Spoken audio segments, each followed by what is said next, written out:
the ALGS Championship, the most prestigious competitive event in the ALGS calendar. I'm Jumba, this is the ALGS Rundown, and let's break down the qualification methods our teams are striving for to book their tickets to Sapporo. All of the best Apex teams in the world will be fighting for their share of the $2 million prize pool and the chance to lift the championship trophy in Sapporo, Japan. But how do teams make it there? Throughout the ALGS calendar year, our teams have earned championship points based on their placements in Pro League, the ALGS Open, and the mid-season playoffs. The top 24 teams on the global championship point leaderboard will automatically qualify for the ALGS Championship in Japan at the end of the Split 2 Pro League. Lands earn you the most points. So top performing teams like Team Falcons, the winners of the ALGS Open, and BK Gaming, the winners of the ALGS mid-season playoffs, have earned thousands of points, putting them at the top of the championship point leaderboards. Other top performers like Alliance, Gen G, Ninjas in Pajamas, who have been consistent throughout the year, both in Pro League and at LAN, have all but locked their spots in for Japan as well. Further down the leaderboard, teams like TSM, Virtus Pro, Noah's Fox will be fighting for their position on the championship point leaderboard. They will be looking to secure enough points to remain in the top 24 and lock in their ticket for Sapporo.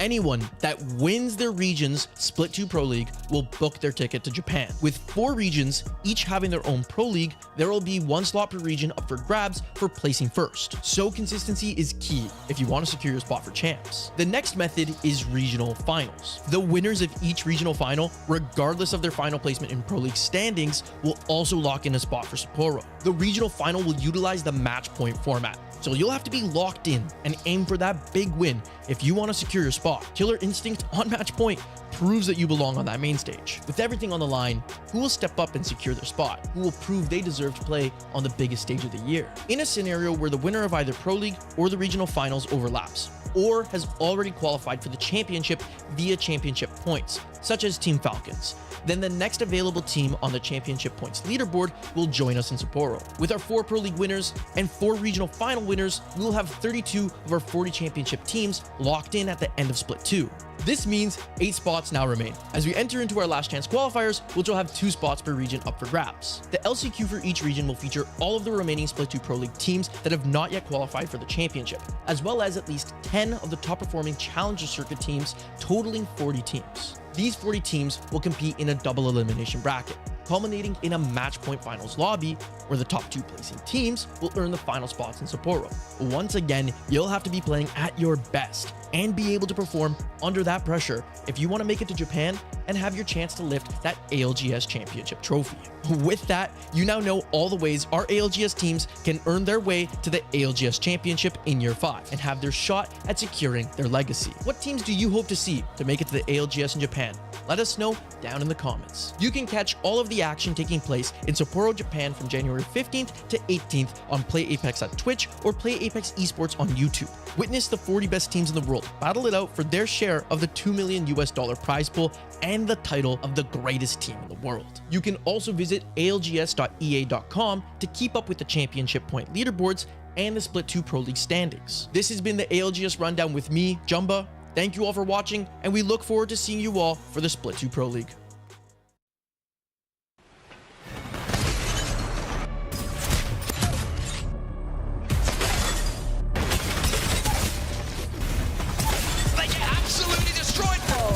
Connect. There's only one member left from Citadel. They don't know it.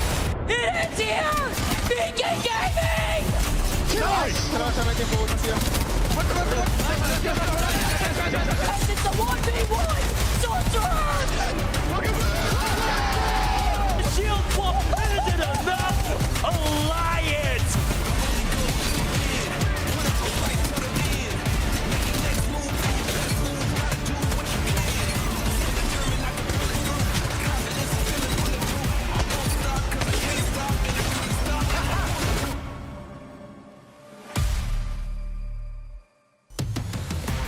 Hey there, legends! Welcome back to the Apex Legends Global Series. We're in EMEA, and my name is SpiderTip. I couldn't be more excited to rejoin you all and dive right back into the action, especially after having my own little one. So it just makes sense to get right back into the swing of things, and I couldn't be more excited to start things off with match day number 3, groups B and C. We're ending that first round robin of Split 2, and honestly, guys, I'm gonna introduce some really cool people because I'm more excited to be joined alongside Vicky and Genome. God, Vicky, guys, I've missed you so much, and I'm so happy to see that you survived that TV falling in your house. So thank you for being here with me today.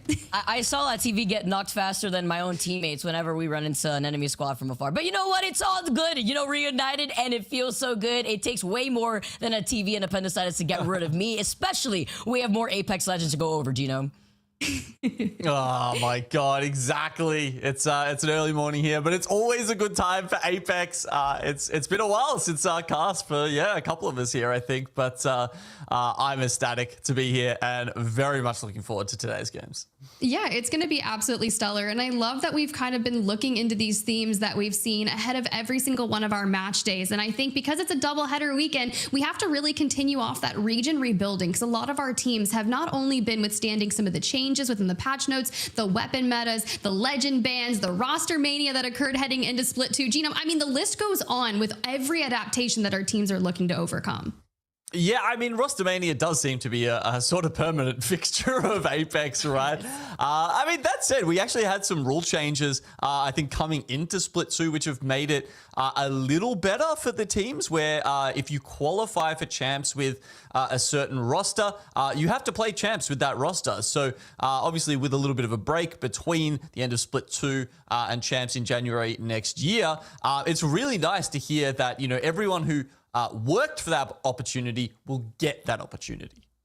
Yeah, that is really stellar, honestly. And I'm looking forward to the teams that are still trying to lock in their slots to Sapporo to keep on that consistency, because you have to pretty much be perfect at this point in the wild, wild west. You were talking about the LCQs earlier, and I'm like, nah, you don't want to make it towards those bloodbaths. But if you were just curious on how those teams have been doing, we did have match day number 2 yesterday. So if you were anywhere but watching ALGS all day on the sofa like me, don't worry, we'll catch you up, because this is where things started to get really good. Now, we'll dive into this later, and it looks like GoNext just walked into basically the perfect spot to be able to convert this into a match win. You've got Henchman with the PK, which seems to be a sniper and a shotty at the same point in time, Vicky, but that was a banger win. And you move on to this one, which is relatively open and pretty different from what we had seen throughout the rest of the day. Yeah, it was Vortex CGO who ended up taking that second game, and then going on to match number 3, our final game here on World's Edge. Kind of got called out when he was invisible in that crypto drone, and then it was just all Zipline Mafia to take once they had to scoop up that one last rat. Look, let me just say, when I'm chilling watching ALGS and I just hear people going ham for like names like Zipline Mafia, there's some crazy stuff going on. But once VC Go kind of navigates not only the Newcastle wall, the Rampart wall, like everything has just been so dynamic throughout these end games that I couldn't imagine. And the one thing that catches my eye the most on this end game is Hardeki chilling behind the Rampart wall. Yeah, that's exactly my name, but that's not the high ground, right? You got people popping around like crazy. Navi goes down, and next thing you know, NVMI wins that. So good to return to form. It's great. And then you get to see, you know, not only with the legend bans, you saw the Rampart, as you mentioned earlier, you get to see the cat going on to Storm Point before Unlucky from the high ground slides down, but it's PK galore, Tiff. You talk about weapon meta, and it was just a matter of time before Alliance came through with a huge dub to end the day. They needed that, right? Because it was a really lackluster start for them. When you look at their World's Edge performance, even starting on Thermal Station, you would think that they would be all right with that, but a couple of those rotations really stifled them. So that 18th, 17th place, things start to heat up and go their way. They get a 4th with a 7th before really returning to form with that 1st and 19th place. They're gonna show up. It's a matter of when, not if. That's what we know for Alliance. But Genome, GoNext, right? They kind of started with the same level of performance that Alliance ended with. It's just a shame that they only lost out on the match day overall by 3 points. Oh, it was an absolute banger. But yeah, as you said, they kind of watched it slip away from them as the day went on there. And it's interesting that, you know, we saw that brief clip from the first game where you're like, oh, they just walked into this position. Well, let me tell you, it was anything but a walk into that position. They had to fight tooth and nail to get to that spot. Now, here's a little graphic we've cooked up to show you the story, essentially, of Game 1 from GoNext point of view. Now, they've picked Sky West. They've actually managed to get that at 3rd pick, which is honestly pretty good. And it's a very strong POI on World's Edge. It's Game 1, so they've got the very strong Caustic and Alter combo available to them, and then they pair that with the Crypto to give them some nice scouting potential, but also aggressive you know, EMP ability when you're trying to take on teams as well. So they have a little skirmish over at Mirage Voyage, then they hit the balloon, and we start to get into the first of a couple of important fights as they make their way into the end, where, as you can see, we've got kill farming listed there as number 4, because they essentially get themselves into such a good spot that no one can even look at them, and that's part of the reason they end up with so many kills. So why don't we roll the clips and we'll give you an in-depth look at a couple of the fights that led them to this absolute banger game. Here's the first one that they start taking outside of Monument, Vicky. Yeah, then you see the little fake out from Light before he blasts the shield with the PK. We've been seeing so much Alter Portal play. Not only are you dancing around the Void Passage, just before you get a little sneak peek and then recharge up the PK to then get the finishing blow. This is when GoNext, by the way, was clearing this side of the zone, just so that way they could get that walk up like we saw at the very end there too, Gino. It was nice. And then not only do they have that, we've got Alliance, the big dogs coming at them. You got to try and deal with Unlucky pulling like fatigue jumps on you and whatnot with the PK coming out of the Void Passage. And if you can hold them off, then frankly, you can hold pretty much anyone off. And you know, you always think about those sort of sliding doors moments, right? It's like, yeah, okay, if we hadn't won this fight against Alliance here, what would have happened to our entire Pro League day? They might have been 15, 20 points further down if they hadn't have won this fight. But this one is the important fight, right? They come out of the zone, and all of a sudden, you have to take out 07, who have fought their way into God's spot. And as you can see, they take so much damage from the zone just on their flesh as they go into this one. But finally, when they manage to kill off 07, from here, it is just gravy. Yeah, they literally cleared their backs, and they still had the high ground advantage to overlook a lot of the teams, considering this is the first game, and we've been seeing so many Caustics. It's such a fun time, but seeing how strong Caustic has been is the reason why we haven't been able to see Caustic after the first game, because he ends up being banned. But so now here Light comes in with the 30-30 and just starts farming everybody like he's playing his own version of Wildcard. Oh, it's insane here, isn't it? Obviously, yeah, when you have these circles where you're divided by the tracks, you can't play on the tracks. You have to play either side of it. And they win out their entire side of the tracks, and that just means it is free farming for them. What was it, 18, 19 kills? And absolutely banger game there. So here's some more stats we've got. We've been cooking these ones up. Shout out to Hugo from DGS over on Apex Status, where you can check some of these out. We've been trying to get, you know, different ways that you can look at how effective teams are at fighting, you know, all together. And so we've got the fight win rate here. They're winning essentially 2/3 of all the fights that they are involved with. And as we go and have a look at Henchmen, you'll see the fights involved are also uniform across the board. And that means for all 6 games that we saw these guys play in TIFF, they never strayed from each other, right? Like they were always involved in every single one together.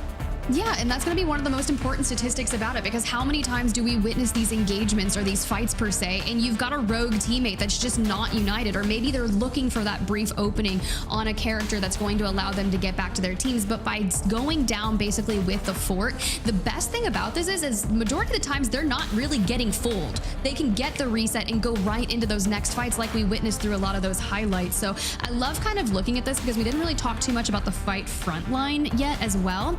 We have Henchmen who's sitting at about 11%, kinda here at 16, and then you also have, I believe it was like closer to about a 44-ish percentage rate. So it's just all about taking those opening engagements and maybe those pop shots. And 40 seems like a lot, Genome, but we were kind of having this back and forth conversation about what that looks like in a meta where we have a ton of 30-30s and even the PK kind of doubling as a sniper. This could be one of those times where they're just looking for some essential picks or just that poke fighting, just kind of gear checking everyone at that point. So that is going to, or actually you said they got pulled, right? That's not included in the 40. To be confirmed. Developing. Okay, I can tell you that the fight's frontline statistic is if you either got the first knock yourself or you were knocked first, and then you take the total number of fights you're in and divide it by that. So essentially, you know, Light, obviously he's the IGL, new IGL of this team. He's going to be on the, you know, playing Ultra or whatever it is, like on the front lines a lot more often than some of these other characters. So that's why he is, you know, getting that first pick or getting knocked like 4 times as much as his teammates. All I can think about is him mounting the fence line and then just slamming a PK into someone's face in the clips that we saw with Vicky. So look, do we get to see more of that today? I hope so. Let's go ahead and look at our teams that are going to be duking it out. Like I said, Groups B, Group C coming in hot to end the first round robin. The likes of Cybercats, Legion Gaming, SJP2. You saw NVMI with a map win on the highlights. We also have Navi coming in. That one might get a little messy. I mean, both the 4 letters. Maybe I mix those up, Vicky. Maybe I mix them up.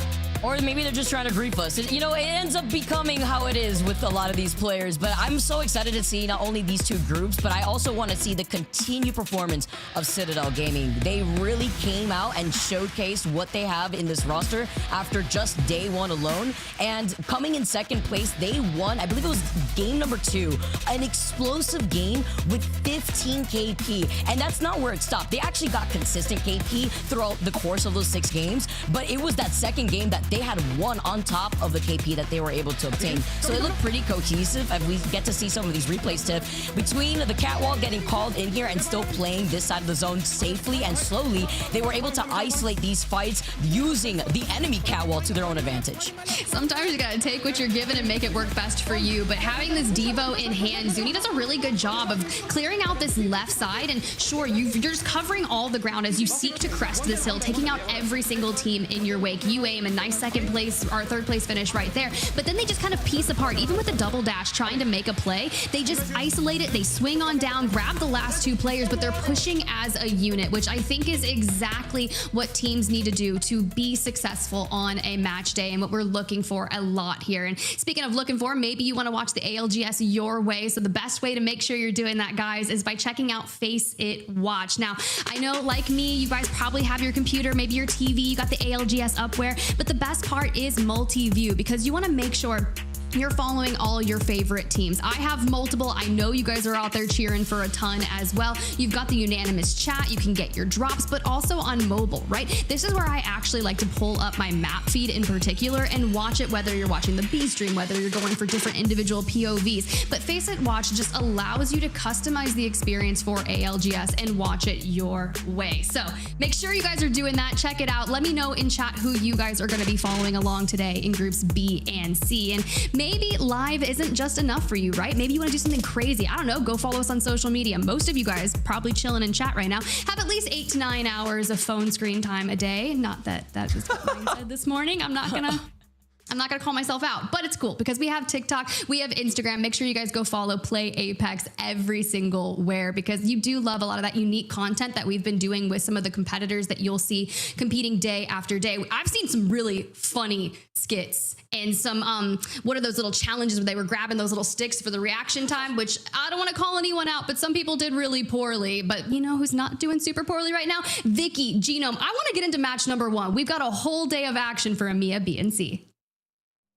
Thank you so much, Tiff. I love how she segued into that too, because you talk about reaction time, and guess what, Genome? In a weapon meta like this, if your reaction time is lacking, well, if you blink, you may have missed how you got knocked, because that's kind of been the theme that we've been seeing. You love these charge rifles. You love these 30-30s.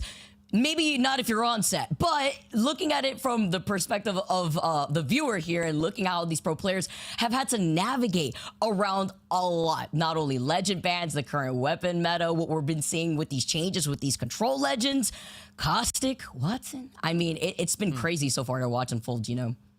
Yeah, I mean, it is a relatively like a shotgun meta, I suppose you would say. Obviously, there's, you know, some very strong snipers involved, and we've had discussions on, you know, helmets, like, you know, should we have them back to maybe try and balance those guns a little bit, but who knows. You're right. There's a lot of fun going on, and I think for the viewers at the very least, it's a good time, and today we're going to be having a good time on both E-District and then World's Edge. E-District changes. You get to see it all now as the sun has come up, and now we won't be playing out in the dark. E-District making its rotation here for the first 3 games of the day before we end it on World's Edge. And you talk about the weapon meta and how these different maps may influence that alongside which legends are going to be banned out first. Yesterday, I believe, game number 1, we had to say goodbye to Caustic after game number 1 alone. And here on E District, you know, with a lot of these buildings and these final zones, the way that they end up pooling here on this map, it can be crucial to have those gas traps. Yeah, absolutely. I mean, you know, it wasn't that long ago that Ultra was an auto pick here and would always get banned after at most 1 game on E-District. But now we're seeing her most likely in all 3 games because both Caustic and Watson are so strong that they're actually getting prioritized above her. So I think we'll see her in 1, maybe 2 games here. That said, we had the tiebreak yesterday, and it was actually a coin flip to see whether Ultra or Caustic would go down in the Americas region. So you never know that we could see something like that again today. Let's get this started, everyone. I miss you all. I love Apex. I'm happy to be back with another ALGS Split 2 season alongside my duo, Genome. Genome, to also welcome back the likes of Hardeki, who is on the Caustic.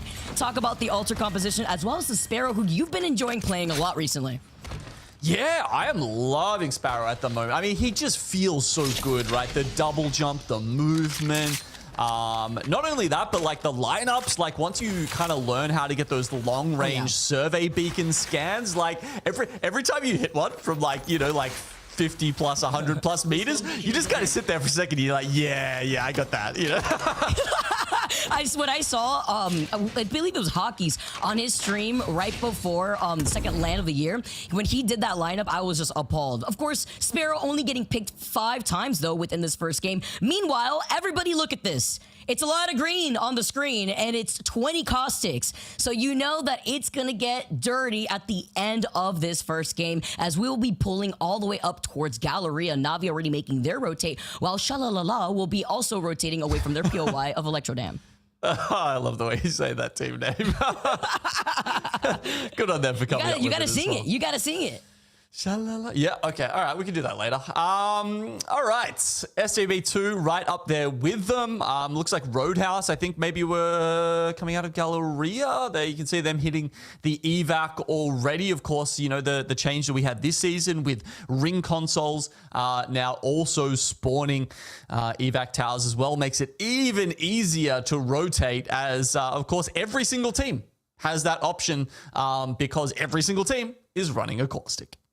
Yep, and that's why the end goal here with a lot of these end zones, and as we've already seen displayed over the course of the last 2 days, how important it is to quickly navigate into that next zone. When you're running that control legend, you already know where these zones are going to be pulling. And aside from that, you're going to have some outliers to try to combat the fact that they're expecting these Caustics to overrun the first game. That's why you're seeing some of these cryptos, which I think is going to be very interesting in the late game, Geno, because that's when the EMP rings out, and that's how you're going to be able to get rid of these Caustic traps.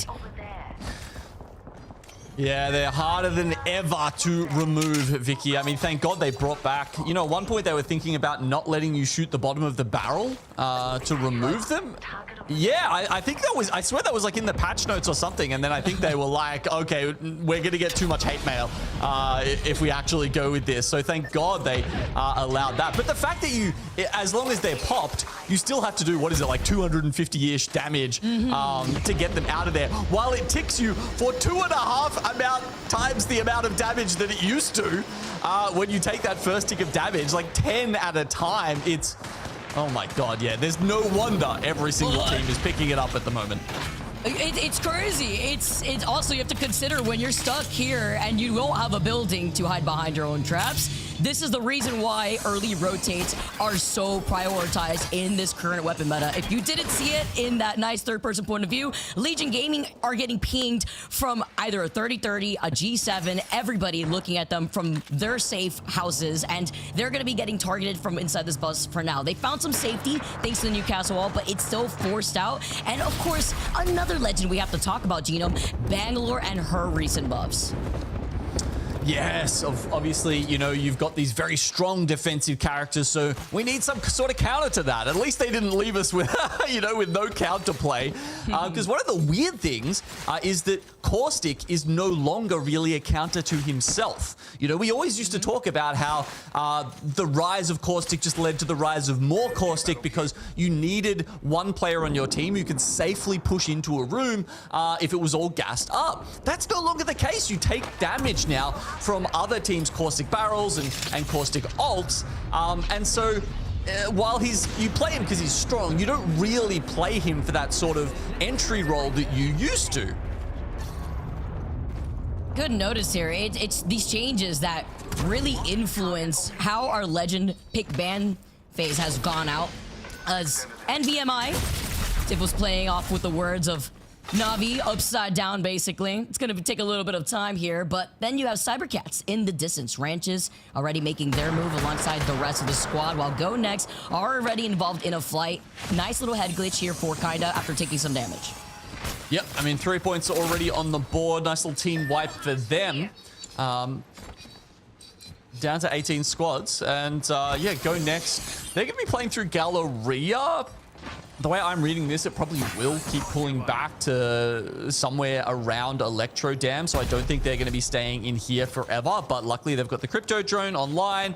Like we talked about in that sort of pre-match segment, Vicky, this allows them to scout their next move, and when you've got the fighting power, you know, winning that 2/3 of the fights that they go up against, it gives them a lot of opportunities to be able to push their way into zone as the light just barely escapes through the Void Nexus. You know, he clenched a little bit right when he saw that Void passage right there. He called in the Void Nexus. And you talk about ways to get into the zone too. I mean, something else that Alter has provided. And Alter being the legend that I've picked up for the last 2 seasons and only really been focusing on, it's been crazy to see how forgiving that Void Nexus is. It wasn't before. It was even harder to punish before that, or after that rather. And now you can still kind of punish it, but it's still not recommended to take that Void Nexus unless you at least take 2 of these knocks. But talking about getting some knocks, because like already getting that knock with the PK. Well, stuns, but that's not going to stop him hitting the PK pump, and another one comes out. Can he get... I think it's just the last player alive now of Flyte, and, well, they're not going to take Flyte. They're going to be taking a nap until game 2. Oh, man. And you can see it right there, the aggression and highlighting what you already talked about, right? You may have a Caustic on your team, but then the enemy Caustic tries to make space, putting down his barrel, and then puts in the pressure with a hard hitting weapon like the PK. Now they have the safety of the Void Nexus in case they get 3P'd, and they could just reset if they need to. But taking a look at where our squads are and how they've already rotated, everybody playing on the edge of the zone, it's hilarious. Look at SLR a little bit deeper into Galleria, but then GoNext on the edge of that zone with VC Go right on their tails alongside OnDogs. Yeah, I feel like if anybody's getting kind of screwed over a little bit here, it's actually Na'Vi, because, you know, we were wondering where this zone was going to go. It pulls a little bit more to the sort of right side. I feel like where Na'Vi is sitting, we've actually seen quite a few zones end there when we are going to Electro Dam. So I'm not sure if they read that or if that was just the spot available to them, because it's sort of cutting off half of the backside of Electro Dam. That does potentially mean it's a little bit more southerly, and that means we've got teams like SJP2, Roadhouse, and SHALALA over there in prime spots. There you go, Genome. I like that. We're going to have to orchestrate that, honestly, side by side. Maybe harmonize. And I agree with SGP2, but being in that position on the south side of Electrodam, that I've usually seen the zone pull in that direction, not so much up on that northern high ground of where Dam is. Cybercats do hear that team over by that zipline building, trying to see if they could try to take some pot shots, as Ranches does have that 30-30 in hand. We know how deadly this weapon is right now. He's pretty far away from getting the Skull Piercer on. And it becomes just like a mini Kraber once you do get the Skull Piercer, right? Because you could 2-tap people. It's even on purple armor. You get one charge shot at about 130 damage, and then you can immediately follow it up with another tap for 80. And, you know, a fully healthy person on purple armor will go down, and they haven't even, like, they just poke it out for a little bit of info, and all of a sudden they're on the floor, and you're just like, wow, what's the counterpoint? What was I meant to do about this? It's difficult here too, especially when you're caught out in the open. You try to go for an aggressive push. You're the Ultra. You take a Void passive, and now you find yourself on the other side of cybercats. And guess what? The insurance policy, it ran through because they, on the other side, were able to take that Void Nexus into safety. Cybercats, they're getting pinged by that 30-30. They do manage to rotate, leaving that team right behind them, but it forces them to go outside of zone. I believe that it may have been Trojan that were trying to poke at them originally from that building where the crypto was, and now EVOS in their own respective fight here on the other side against VC Go. Yeah, this is just inside the ring at the moment. Roadhouse on the outside coming in. They might be a factor in this fight at some point, unless they try and get their teammate back into it. Just looking for these little glitches, right? Like head glitches and whatnot, because, you know, you can get one sneaky little jump shot there with the PK. All of a sudden, they're 108 down, and that's enough for your team to start pushing in. That's the scariest part, honestly, about the PK. I've always respected the PK, but man, being able to get hit so hard like that and just the fight like turning just like that as Roadhouse get the respawn. You can see EVOS being one of the teams with the Sparrow just trying to find an opening to this building. They still have a minute, less than 20 seconds on the clock. But while this fight is taking its time, you can only imagine the other teams who are trying to rotate into this next zone. Yeah, I mean, on Dogs, who actually have a very good spot, but it's close enough that they are sending one of their members out to have a look at this. And EVOS have just taken such a long time to do anything that now we've got 2 on Dogs members coming in. It might be too late for EVOS. And look at GoNext. Look at Light right now. Here's a fight, is looking at the fight. Everyone is hearing this go down while EVOS now finally try to get into the building. McClutch sending out that nade. Caustic Trap up on the high ground before having to jump down, but Cracked and Hoodie take so much damage. Hoodie tries to get away before getting knocked eventually, and now McClutch does not like the situation. You talked about the fact that Roadhouse was right there on Dogs as well as GoNext, and now the third party is coming in. Yeah, they literally had time to rotate down half a POI, respawn someone, come back out of zone, and still get involved in the fight. That's how long EVOS took to really start that up. I mean, unfortunately, they either need to find a new place to play or they need to pull the trigger and get in there. That was way too hesitant. Get to hear a res too go off in the distance. Bringing Hoodie right back after we just saw him go out. A lot of the fights still happening on the outskirts, though, of this zone. Galleria is going to be able to get gate-kept by Trojan over to the south side, and SLR are going in between their own Void Nexuses. Cybercats are going to be able to approach Hardeki, who's hiding from inside this building, and they do have a get-out-of-jail option in case they need to use that Void Paxes that Alonzi has. He's got that charged up and ready to go. Now decides it's time to put it down. It's not in a particularly safe spot, but if they decide to move more towards Galleria, then that would make a little bit of sense. That said, these guys are all on the wrong side of the ring right now. It's going to get very tricky here in a second. Oh, the team that we had our eyes on, Citadel Gaming, who came in swinging in the first day of our EMEA Pro League, is one of the second teams actually to go out here for game number 1. 15 squads left. GoNext. We're able to find those knocks here earlier on. Going out here as Empire are going to try to restabilize, and Navi as well taking a lot of damage. A lot more of these split fights, and I just want to highlight, there's only 3 teams in that next zone. Everybody else left in this lobby is fighting over towards the western side of that next zone. Yeah, we talked about how On Dogs were sitting down at the bottom of that zone and just looking to push out other teams like EVO, so they've continued to do a very good job of that, and they will be rewarded with a good spot in the zone. Meanwhile, over here at the west, NVMI, Pot, Nameless, Cybercats, Empire, SLR, these guys are all going to be in a world of pain in the next minute because there's 3-4 teams still in Galleria. How on earth are they going to try and get out of there? It's literally going to be a bloodbath. You've got less than 30 seconds on the clock for round 4 to start closing in now. Lifeman's still looking on both angles, looking like a chameleon with his blue choke on the PK, before now trying to get out of the building and trying to push from underneath the bridge. Cybercats were incredibly low before, and taking this fight to Ranches, they get eliminated. NVMI get eliminated, and Cybercats meet them back in the lobby. Good stuff from Empire to be the one team that makes it out of this location. Now, Pot is ahead of them, potentially SJP2 as well. But they've actually done this quite early, Vicky. I feel like usually you see teams leave this a little too late, and then they all die together as they make their approach to the zone. Empire have actually got the job done in time, whereas you would have seen in that cutout, pretty much every team in Galleria, unless they've got a nice little alter void passage play to get through into the next zone, are going to be in an awful spot. SLR actually do that, and EVOS need to look to do it next, but they're getting ticked out by this caustic gas. Look how much damage it's doing. Oh my. Are you kidding me? And I don't think they had the void passage available. I think they were waiting on the cooldown right there because he had just used it. And now they fall at the hands of the caustic barrel while Trojan are fighting for their lives, dancing around these void passages with a PK in hand. ASCII literally one shot as the final shot of the PK allowed Trojan to survive this fight for now. And 10 squads left. SLR meet their demise. They go out next as GoNext kind of still popping off in the feed, finding that knock onto Taskmaster with a nade. Not too bad from them, especially considering I think they've only got 2 members left here. As we mentioned, Empire did manage to get in time and are still looking to add to their tally of kills so far.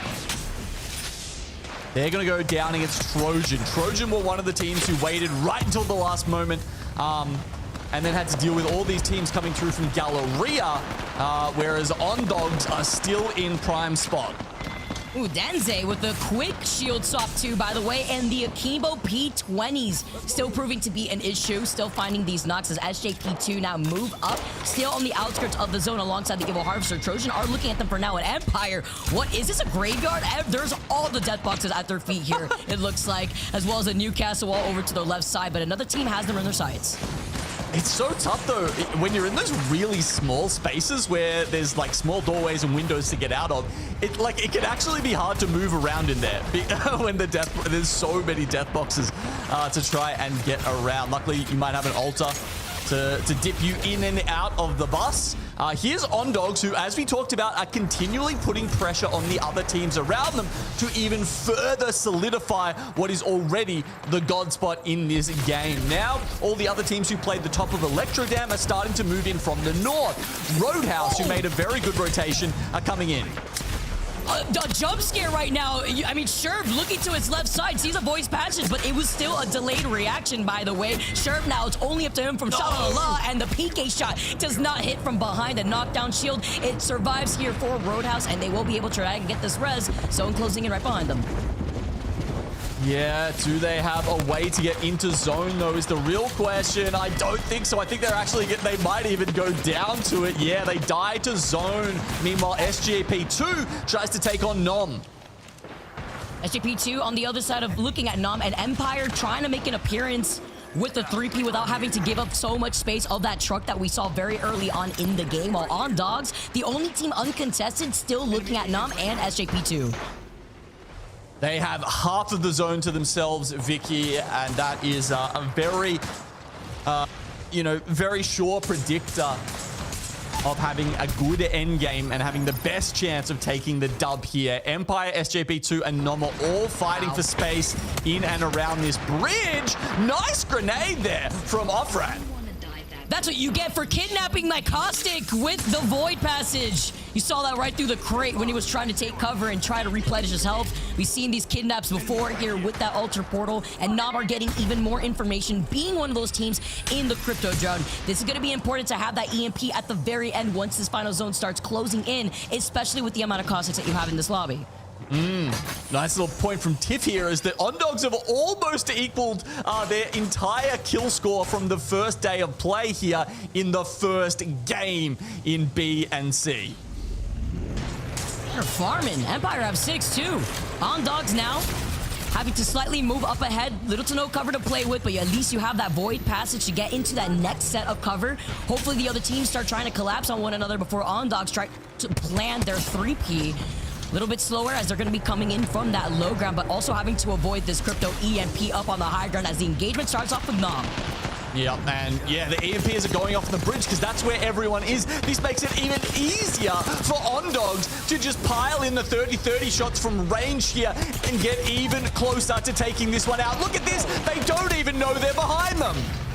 They literally just took that KP away when they were solo originally. OnDogs, they feast, and they get even more KP, 12 in total thus far, and they're close to taking this, but they still have to look at SJP2, who have the low ground. Oh, they're trying to get a last-minute res off, but with 2 squads alive, you know that is never going to happen.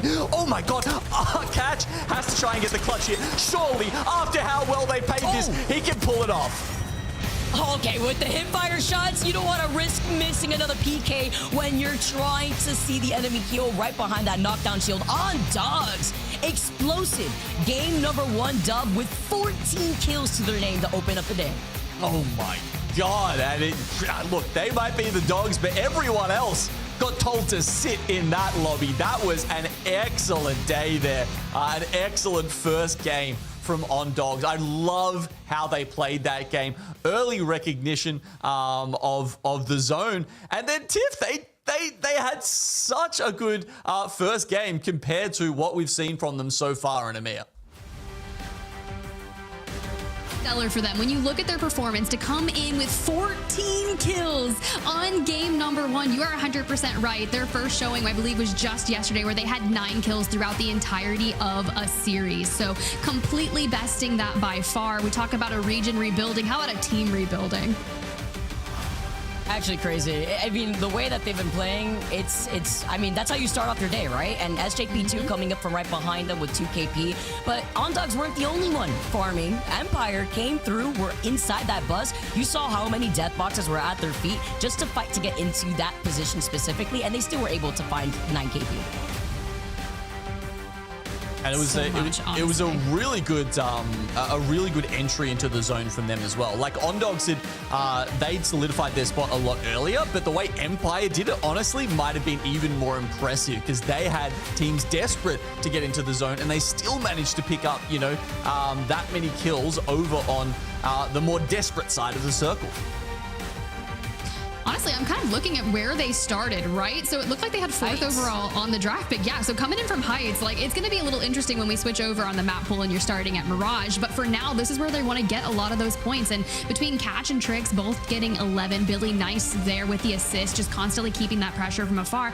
But Empire Gaming kind of getting into that top 4 with 9 kills. Like you mentioned, a ton of points here to kick things off. But we saw yesterday at the start of our double header, Vicky, just because you start strong doesn't mean you end. So getting that consistency throughout our entire series when we're all thinking about Sapporo. I know we keep talking about that in general, but that is our goal for our teams that have not locked in champs. You have to be perfect each and every day, and it starts on the backs of games like that, Gino. No pressure. No, not at all. Not at all. Not that I'm going to sit here and like just tell you what entire, like, your next 5 months of your life is going to look like if you don't perform consistently to perfection each and every time. But guys, that's just the start, right? Game number 1. What an absolute banger. Seeing daytime E-District, but there's more to come. We're going to catch a quick break here, and we'll see you guys on the other side.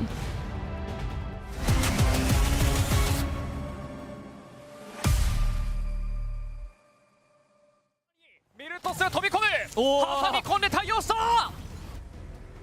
これが札幌に向けて見せる覚悟か。ただ TIE が残っている。早速ピノタとモーモン直接対決、ここで実現しました。最高のタイミングで入ってきた TIE、初戦勝ち取りました。ちょっと難しくなるか。そうですね、上が先にアンチ外れるので。そうですよね。なんとアークスター入った。どうなっちゃうんだこれ。ちゃんと残るは TIE2 人。海が下から耐えている。ブラックシープ逆転のチャンピオン。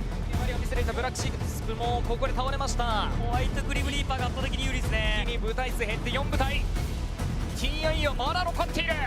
2度目のチャンピオンが目の前。イグナイトを倒しきったのはホワイトグリムリーパー。 TIE が入ってきてローソンチケット落とされた。残るはピロト。ただホワイトグリムリーパーただここで防衛爆撃刺さりまくる。リアライズは2チームが残る。まさかの現環境でジブラルタルがさあさああるか。ただパイロン展開、ドーム中の先頭はリアライズアビス、エンターフォースもしてリアライズの同士打ち。リアライズアビスが3人残るが、そのまま取り切りました。コーチャーを狙う、うまく挟めてメルトステラのキルが続く。リードルが優勢たらアーマー剥がされた。ドスコイが粘る、土俵際耐える、粘ってる、耐えるが挟み込んでリドル取り切った。さあ最後はギア1人、リドルオーダー。ただエンターフォースもそのキルにはしっかりと絡んでいます。残り4部隊、もっとこれ先に当たってくれたのでエンターフォースが広がる。ありますよこれ。シラップが後ろに入った。ジョスタが取った。共有倒れた。うわー、ジョスのそれを当てるのか。ここも削った。2週連続の大量級チャンピオン、逆転なるのか。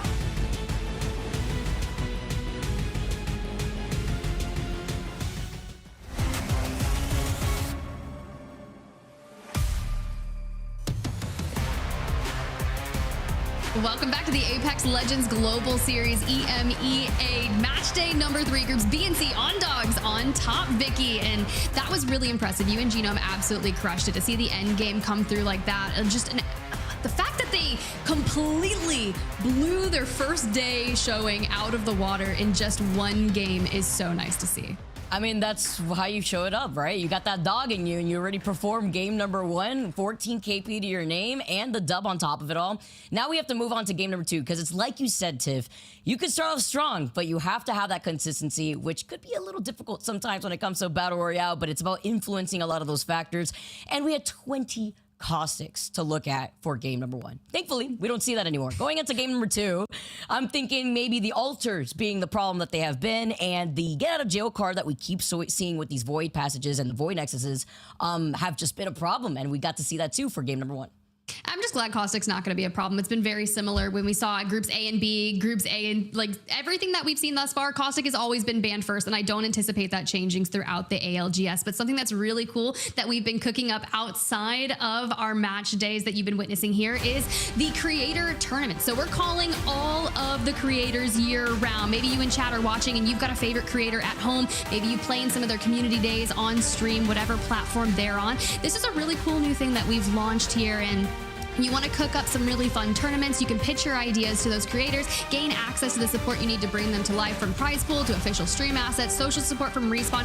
We will make sure that we've got you covered in that realm. So maybe you kind of dive in and you do some melee onlys. I've seen Trident racing. I've seen some of the craziest things throughout our community, what those creators come up with. So go poke your favorite creator, get them to apply for this, and maybe they'll be hosting some of their own fun tournaments to go. So make sure you keep an eye out for all of the creator tournaments to come. Now, here's the fun part, Vicky, for us at least, right? I want to dive right back into that final circle of match number 1. If we're kicking things off hot like this, you've got to make sure that you are really navigating not only the positioning, because how often do we see some teams like this? Nom here on your screen, you got Alfred, Zedia, Mayborn. Oh my God, Nez is one of the first people I ever cast in Apex, by the way, like 4 years ago. I'm going back Challenger circuit. Okay, so good to see you here.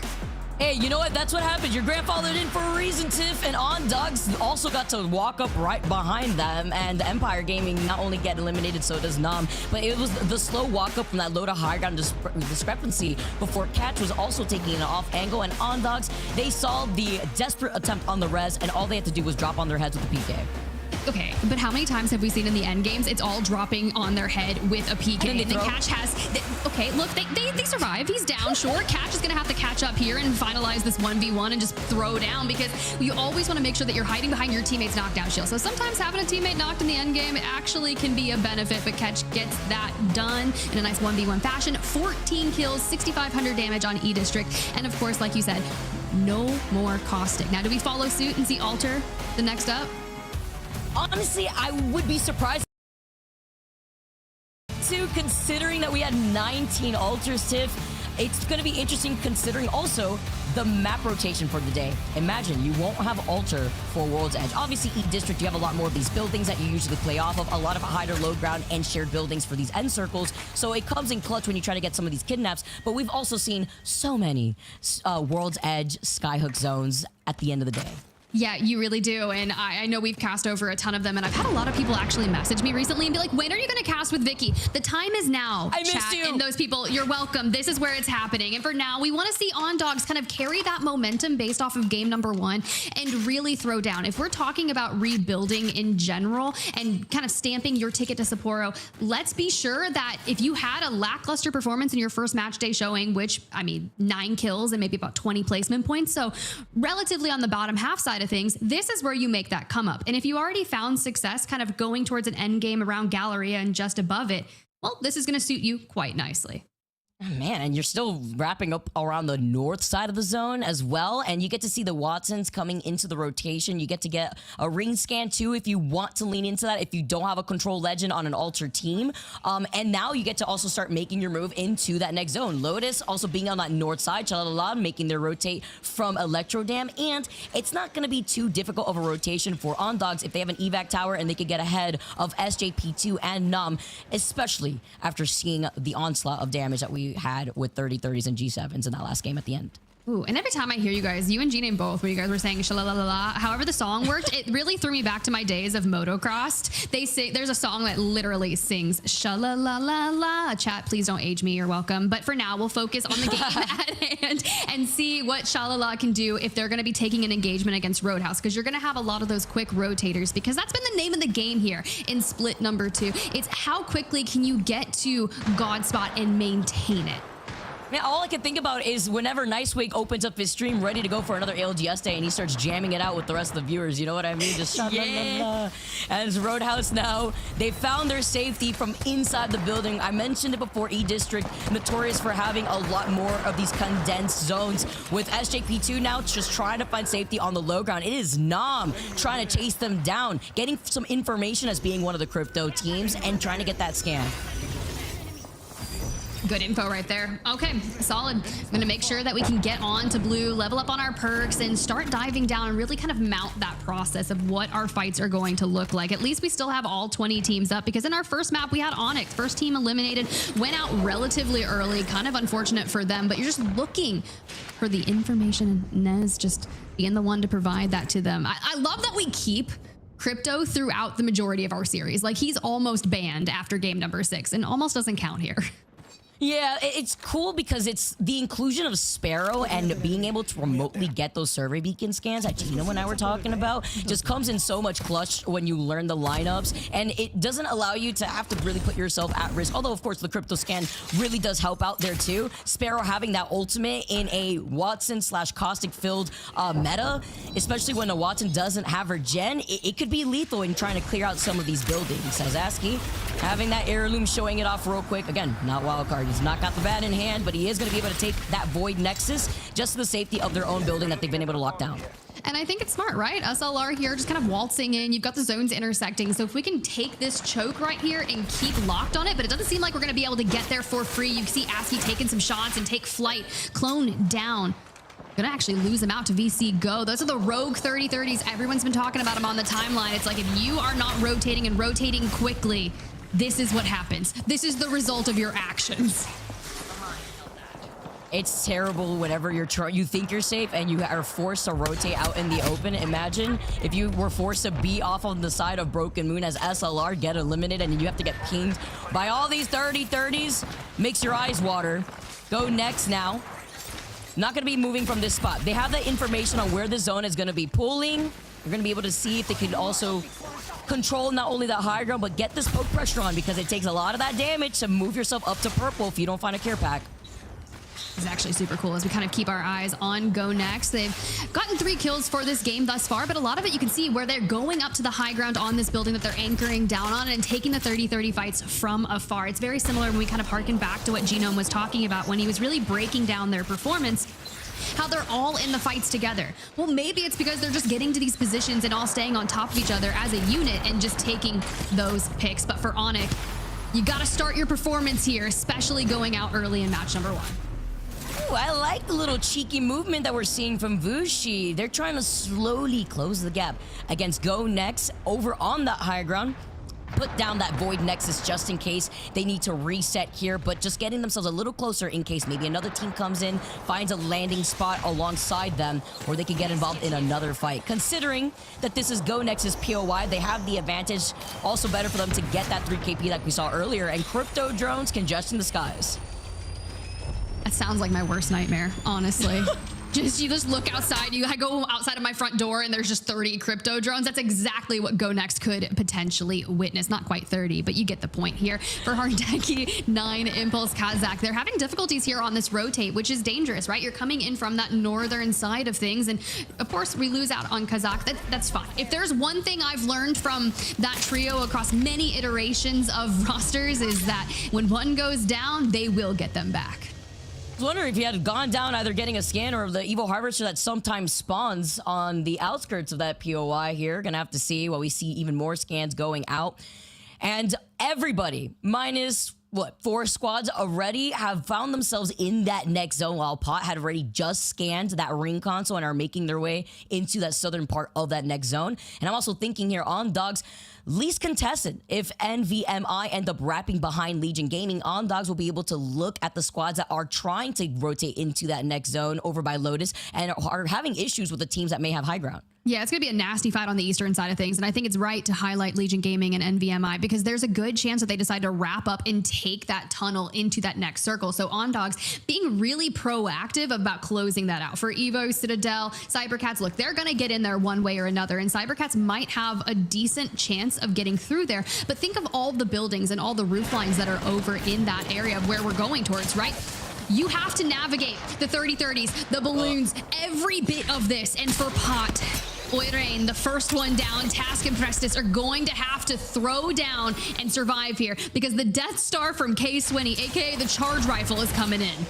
By the way, your eyes are not deceiving you. That is Taskmaster on the Wraith, probably the only lone Wraith here, or maybe one of the two, in this lobby to get out of trouble alongside that Void Nexus. So you have a lot more options here, at least with the Wraith, to try to utilize that teleport. We see more fights happening on the other side. It's on Dogs, your winners from game number 1. Losing out on the Bangalore a little bit early on, losing out on that shield. It sounds like a boat check out in the distance. Hopefully Trix gets into safety and they can try to get the reset, and it's going to be the Void Nexus to allow them to get it. Looks like the revive's going to come in without a hitch. No real problems. Nice quick fences there from Billy. I think there's, I believe, 15 Watsons in this lobby now that we've gotten rid of all the caustics. Alter's pick rate went up to 18, so likely will be evicted going forward. But the PK is trying to do some of that. You want to come into my building, will get denied. See ya, EVOS.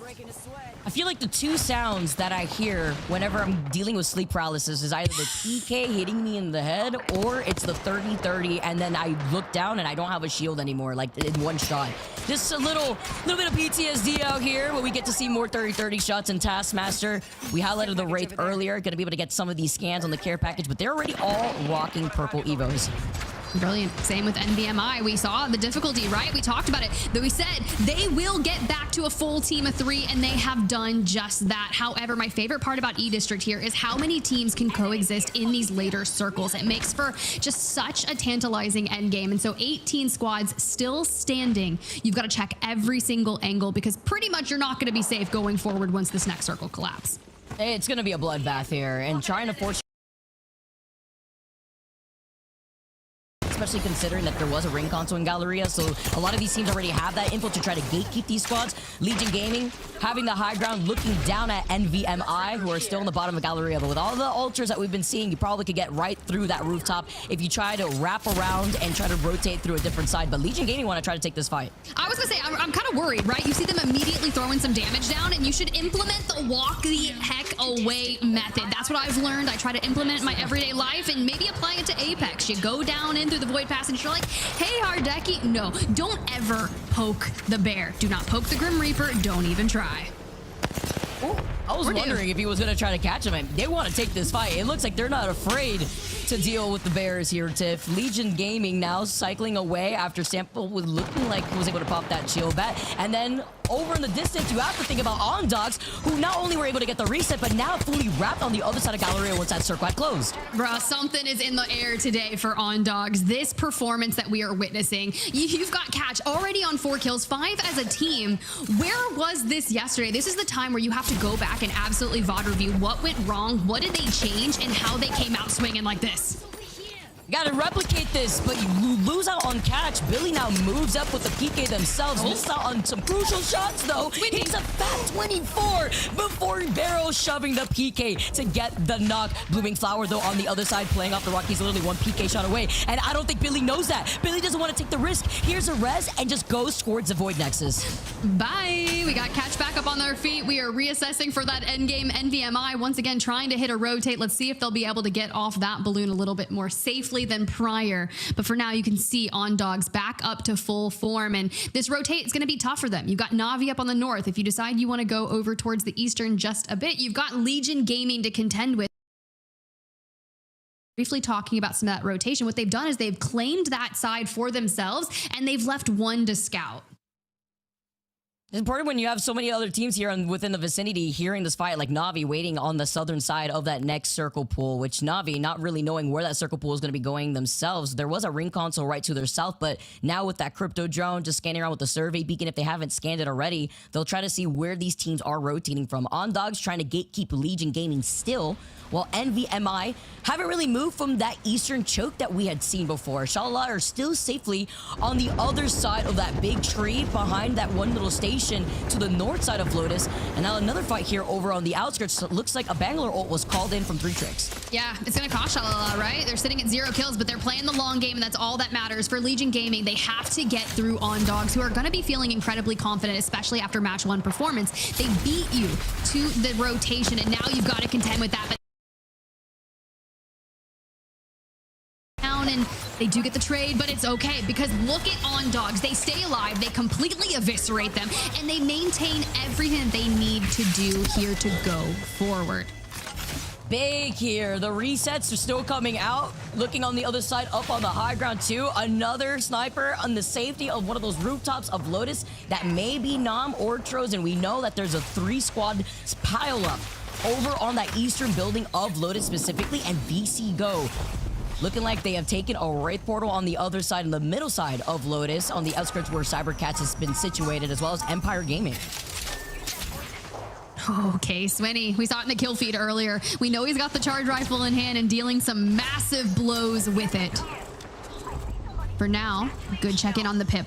The pools kept coming to him, and they've played really conservative here. They've got their kind of bunker off the back of the bus, but it's everyone else.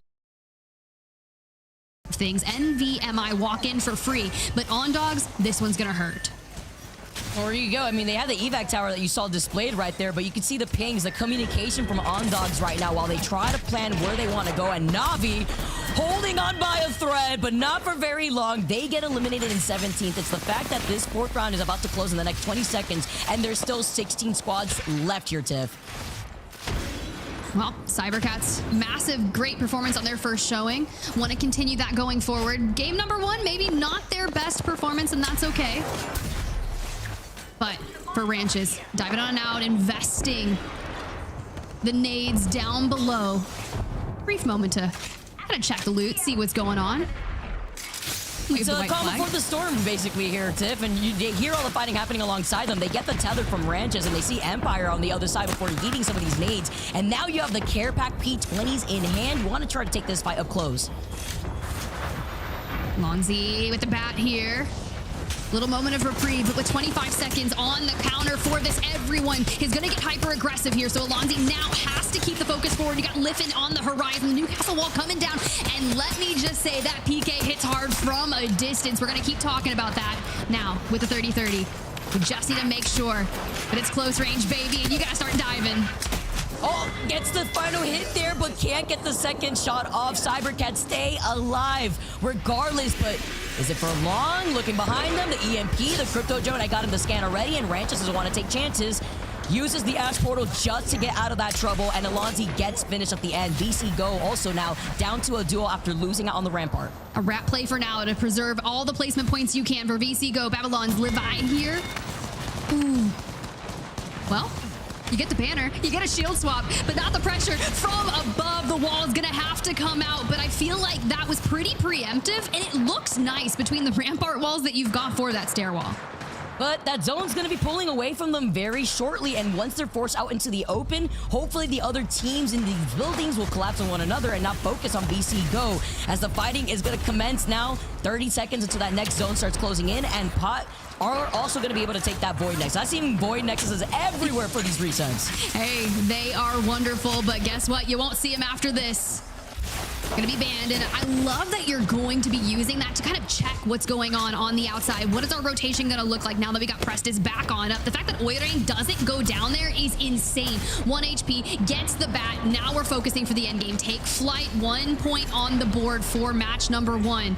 We're still building, and we've got just a few meters to go into that next circle, but a team on your left is gonna be difficult.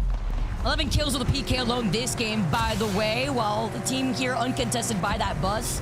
Still looking at the team right in front of that SHALALA, who have not moved from this spot. I believe in NVMI, who have now pulled up with their own Void Nexus to reposition Trojan. In a bit of trouble as Atnam's forced to use these shield cells, wondering if he's got some bats to work with. And nice shots with the G7. Citadel remix popping off with the PK before they were able to take control over this bus. The boy hitting for triple digits. Nice to see that. But for now, the bus is yours, and you've got to win this fight. Take Flyte, though. They leave their building. They knew they had to clear out on the left side, and they do just that. Citadel Gaming down and out. But can they survive the regain after this? Because it's going to be one massive collapse, and Nameless looking to take it away from there. Elsewhere, Pot, we've got a tree, and we've got the entire lobby looking at us.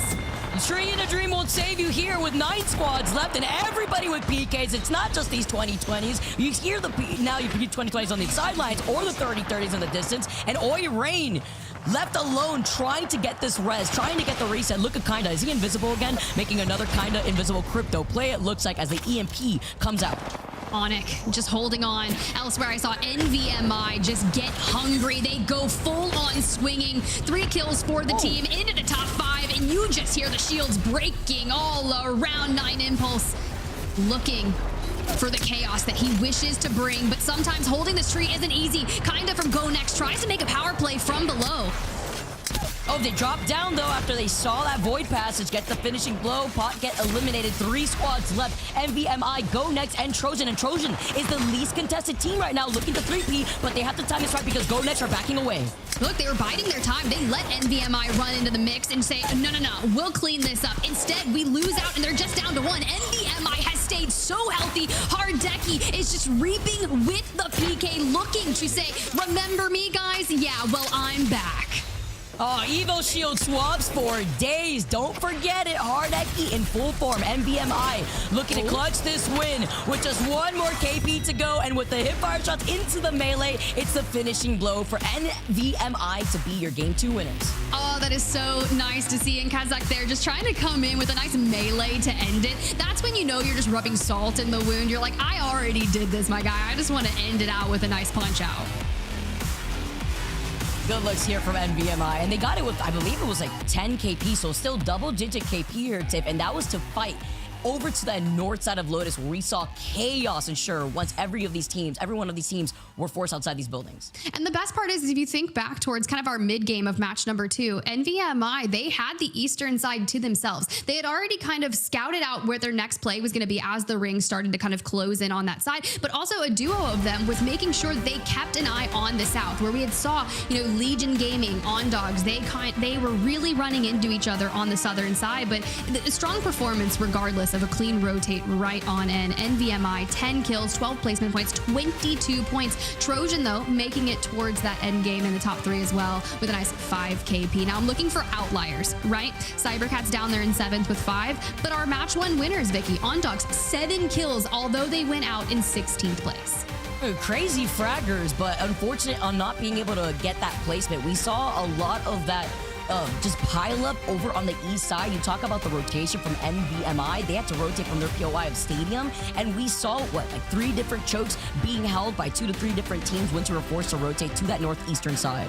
Yeah, it's something that's very interesting is we had a completely different top 5 here in this second match, although we still went towards the north, right? Empire Gaming, SJP2 kind of missing from that top situation, but you can see the graphics here. NVMI, we got the 10 kills, right? 2 assists, but it's because they're converting on those kills. They're making it work, but I do love that they got the 4,400 damage. This point situation, though, is definitely going to shoot them up to the top.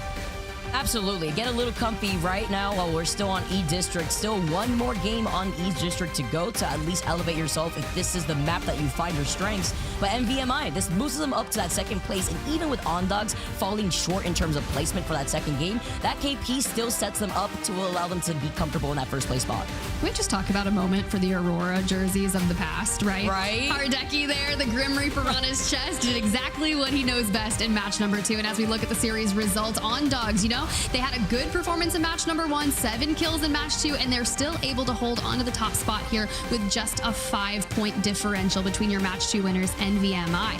6-point game in match number 1 is going to hurt them, but this is where we talk about the consistency, right? You still have 4 matches to go, 1 more on E-District, like you said, and GoNext. The power performance that we saw in their prior match day showing with the 18-kill win, look, we're consistent, right? We're not going to throw a banger and then fall off. We're going to stay in the mix the whole time. We have to here. You have to make sure you keep that momentum going, and GoNext still being in that conversation. Top 3 still finding some of this KP, 14 total KP over the course of these last 2 games alone is crazy, especially when you have a much more longer game on E-District where a lot of these teams are surviving to that late game. Yeah, very tough for Citadel Gaming, well outside the top 10. Let me just tell you, if you were inside the top 5 on your first match day showing, time to turn it around. Do not wait till the last 2 matches of the day to try and mount an alliance comeback like we saw yesterday. You want to get it done here on the final match of E-District for match day number 3. Guys, we're going to take a quick break. When we come back, we'll get to that last map.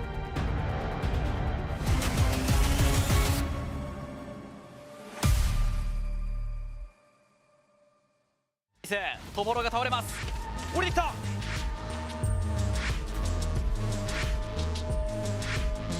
あニュービーはどのタイミングで仕掛けていくか。リアルザービスが倒れる。アルネブかそれともニュービーか。一気に仕掛けていく。アインが落ちた。アルネブはまだ落ちていない。アルネブを押し切りました。ニュービーもアインが落ちている。 SBI とのファイトになっているか。さあここでニュービー倒れます。ブラックシープスと SBI 残り2部隊のファイト。さあリブレースに対してリアルズノは一気にスイング仕掛けていきました。ただシズが倒れる。リブレース上からゆっくりと丁寧に仕掛けていきます。ワンピック取った後そのままフラニック。最後はビースキーパー。いい感じに触ってる。ナックルから避けしてます。ちょっとずつ耐えられている。甚大な被害にはならなかった。ニュービーもラインを上げます。フナティックはかなり縮こまっている状況です。争点も降りなければいけない。ニュービーの方に争点仕掛けて、フナティックは逆にトリニティに対して圧をかける。最終のファイト。トリニティ最後勝ったのは争点。人が取ります。ユラリマンが落とした。争点は詰めに行くか。残りはユラリマンのみです。さあここは争点が取り切りました。アルファ1人。アルファのみです。1枚落とした。バックを目指す。いやーさすがにここは争点やってきました。怒涛のファイト繰り広げられて、最後アルネブが取り切った。テックウィングリアライズノバー。残りは3部隊です。ここのファイトにアルネブが介入すればアルネブがチャンピオンに大きく前進します。残りは2部隊。初戦チャンピオンで幕を開けました。 B と C の戦いでありますが、最後はアルネブで締めました。2回目のチャンピオン。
Sony InZone, the official monitor of the Apex Legends Global Series.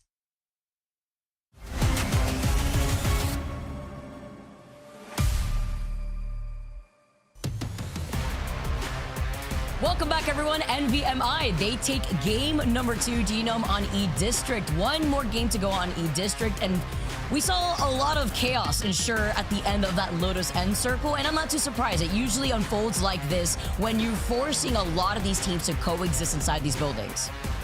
Yeah, it's interesting how that plays out, and even that final circle, which was around that sort of rotunda area.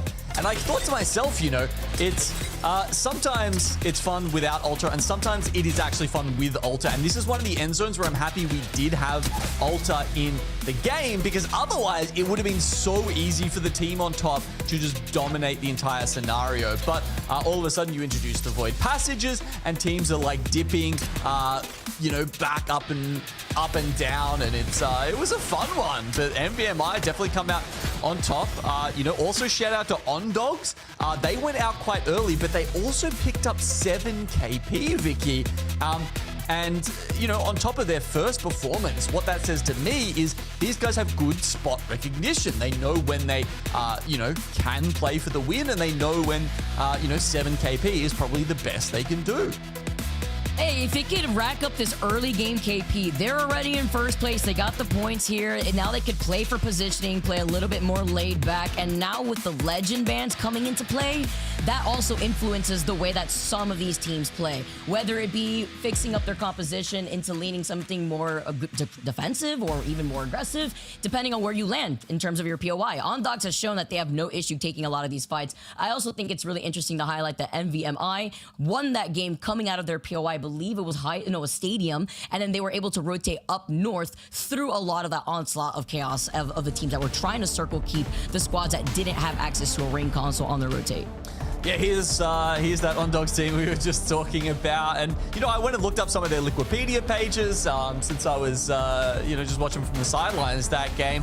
And, you know, not a huge amount of experience. Even some of these guys didn't even get a chance. That's why we don't have their pictures. We didn't have a chance to see them, you know, even on the ALGS Open at the start of the year.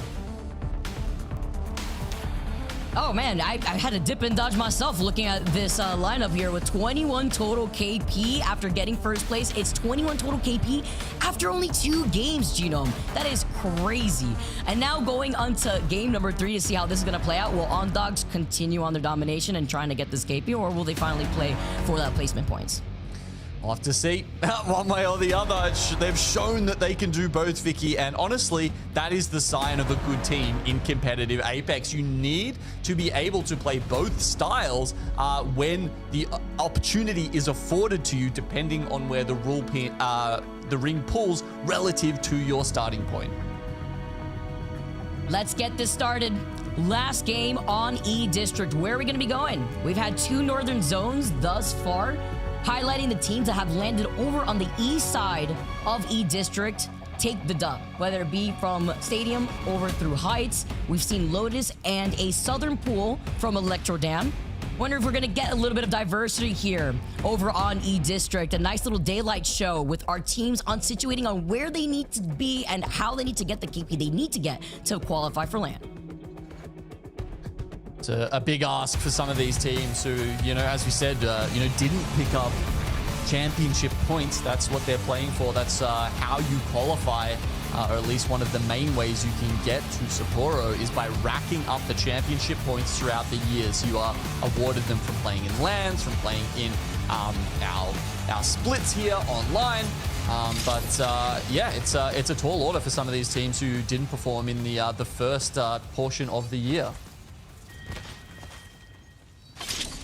Sets things up for the players, understand where they stand alongside a lot of our other top players. NVMI, your winners of game number 2, are going to be able to get looted up here, start off their pathing, because the zone, it heard my pleas, Genome, because we are going to the complete opposite side of E-District. Now this time, giving the POI advantage to cybercats. Ooh, okay. cybercats looking to push their way up. I mean, you know, they're in 7th right now, but it's only with 12 points. and they can certainly look to push their way up towards the teams that are upwards of 20 with a zone in their backyard. Having a look at their composition as well, Vicky, they've got the Watson there, and that is important when we think about how many teams have opted in. It is actually going to be the next banned legend. 16 teams at 80%, and it just means there's so many spots over there in Street Market where you can set up in shops, just have it really fortified, or there's not a lot of I feel like there's not a lot of doorways there that you could actually electrify, but there are lots of spots to hide behind and sneak a pylon in somewhere. Yeah, true, because it's very open, right? Marketplace has a lot of those open markets, literally. And seeing the amount of wraiths in this lobby, I think also further highlights how these teams need to prioritize the safer rotations because of the weapon meta that we keep highlighting. VC Go already navigating around Viaduct, while the action has not let loose over by Energy Bank. It is Na'Vi, Nam, and SJP2 who are looking at one another, with Na'Vi being in a little bit of a better position, kind of slightly in the middle of Energy Bank, closer to that survey beacon. And you can see no blue armor yet, which means there's no opportunity even to ping that ring console. They need to get up to level 3 there just to make sure, it was level 2, I guess, to get that Ringmaster perk for Pathfinder. So it really sucks when you're rotating past the consoles, but there's too many teams around. You're a little too scared to go for the Evo Harvester. Maybe the correct assault bins or whatnot didn't spawn your way, and now you're kind of in no man's land and you don't know where you're going. And the last thing you want to do is try to take a fight with White Evos. And as I say that, Pot already trying to make their move, trying to close in the gap, and sees a team right in front of him, which, by the way, Taskmaster didn't know it because he didn't take shots at them, but have already found that Evo Harvester and put themselves at blue. Yeah, it's trying to work. Was he going for a kidnap there or something? Evo Harvester is what I was wondering, because usually there's an Evo Harvester spawn there too by that the big jump tower. So I was wondering if maybe that's where it had spawned. Yeah, I can't see it quite on the map, but obviously that's, we were just talking about how hard they are to find right now, and that's because no longer do you have one per POI. You don't just look at your map, be like, okay, that's our Evo Harvester, we have to go and get that one to start off our game. You genuinely do have to just plan it on a game-by-game basis as where they have spawned compared to where you are and where the ring's going. Nice little snipe onto the crypto drone there by K-Swinny. He's snapping, whether it be the crypto drone or someone trying to climb up on him. K-Swinny, he was ready with that reaction time. He heard it. He reacted, he flicked, and now SHALALA are playing off the high ground, and they're not alone because Light is in the distance, and GoNext, they want a piece of the pie. They take some shots to the 30-30 and are looking to close the gap to see if they can get involved with this 3P. Well, Nate doesn't look like he wants to get involved. He wants to get into the void and out of there because both of his teammates are now on the ground. He's going to try and use the extra speed you get from portaling to grab and exit, and GoNext are on the hunt, but with Nameless there as well, it's a bit of a 3-team stoush right now. Honestly, this is smart, at least for GoNext. I'm going to assume that they had scanned the survey beacon to their south side before trying to engage in this 3P, just to make sure it could be an isolated fight. And they had that information. They timed this. They see some of these knocks. It wasn't at their own hands, as Guts was able to pick that up onto K-Swinny. But this team is going to disengage right in front of them while GoNext are trying to hunt them right behind after getting that next knock. Yep, does look like Nate got out. He's going to be heading all the way up towards Lotus, I think, to try and grab that respawn. But yeah, GoNext, they've actually split up the members of Nameless and now are trying to hunt down the other ones. Oh, he pulled off that bat for no reason. He still went down because he didn't have time to pull off a medkit. He was one shot originally and no blue shield, and being one shot in terms of health is going to save you here, while Blast takes up onto the high ground. Watson team hiding behind that next corner right alongside Empire, who, by the way, was lighting up the feed. Lifen, having that PK, was finding some of these knocks.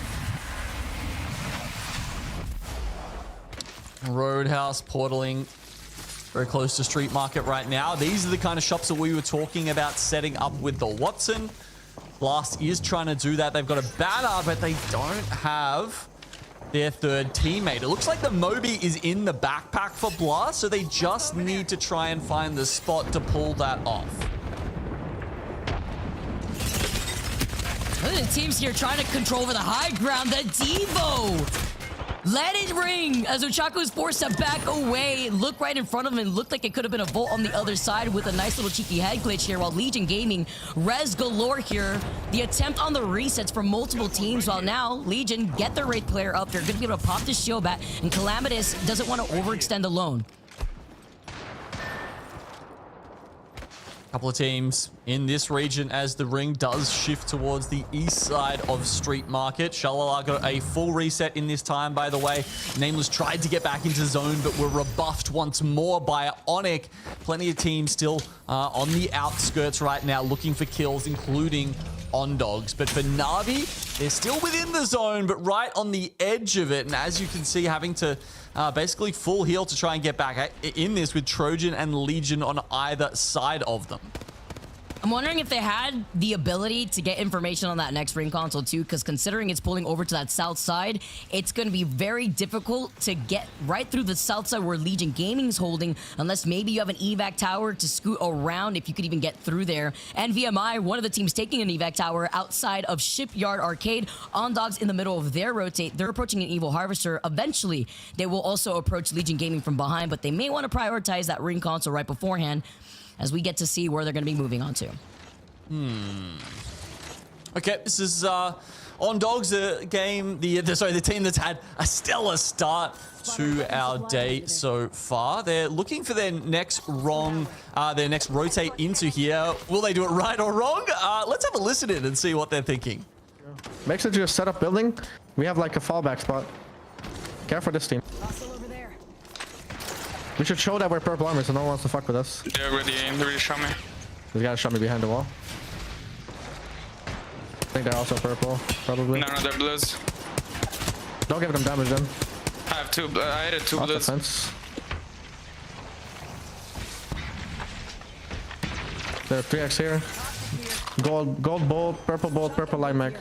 I'm gonna go hold bridge. We need to hold space. No one was on our back. No one should be. You don't shoot me. Getting these extra cells and going bridge. Dropping a 2-4 here. Like we have a good spot to get kills. Like we have such good loot. Yeah, I'm like full Wait, fighting bridge, Fighting fighting the bridge. road. Yeah, we should. Just anchor building. Yeah, come. They're fighting. They're actually fighting. All this. Yeah. Wait, I think they died. No, they didn't. Still fighting. If we clear this, we're in the game. You got this, Genie. All right, so we talked about spot recognition before with OnDogs, and we got a great example of it there. They've scanned the beacon, they got the ring console straight into a good spot, and they know now that they have the opportunity to grab kills. This is really good stuff that we're hearing from OnDogs, and I want to see if they can convert for a third game in a row on E-District. Honestly, listening to those comms told me, oh, Catch got caught off guard by a nemesis at the hands of Hierarcha. I was gonna say, I like listening to how they were acknowledging the good loot they have, their presence, as intimidating as it is, reflecting that they have purple shields. But now down to a duo, you're gonna have to do a lot more tricks, even calling in that Bangalore ultimate, just so that way they can get some safety before trying to back away. Yeah, even the Bangalore smoke there left just a little bit to be desired. I think they made it perhaps a little too easy to see. I guess one of the other hard things is now you have those sort of outlines. If you're inside the Bangalore smoke, it can be hard to guarantee a teammate's safety. That said, the ring does pull away from them anyway. It goes a lot more centrally, and this might give them a chance if there was a Moby on hand to try and get the respawn in and then pull for another couple of kills. But it's certainly featuring teams like Trojan, who again do have the Watson and will be very well set up in the building towards the north side of this. This plays out when the Mythic Bane goes into your hands. Rimatsu's gonna be able to walk away with that. Already change out that gold 30-30. You want that gold PPK too? Everybody eats, as well as the red P20s. Not only displaying that uncontested here over to the side, but other squads that will be taking their time in rotating to that next zone, aside from Na'Vi, is going to be Nameless, GoNext. OnDogs now on the outskirts of SHALALA, like we saw earlier on, as well as Pots, trying to use Taskmaster in this portal to now try to push onto the scene. Gets a pin up? Oh, no. Good effort. Good effort. We saw the setup. Did you see that highlight? There was a nice little highlight on Reddit as well. Someone not only getting a kidnap, but kidnapping armors at the same time.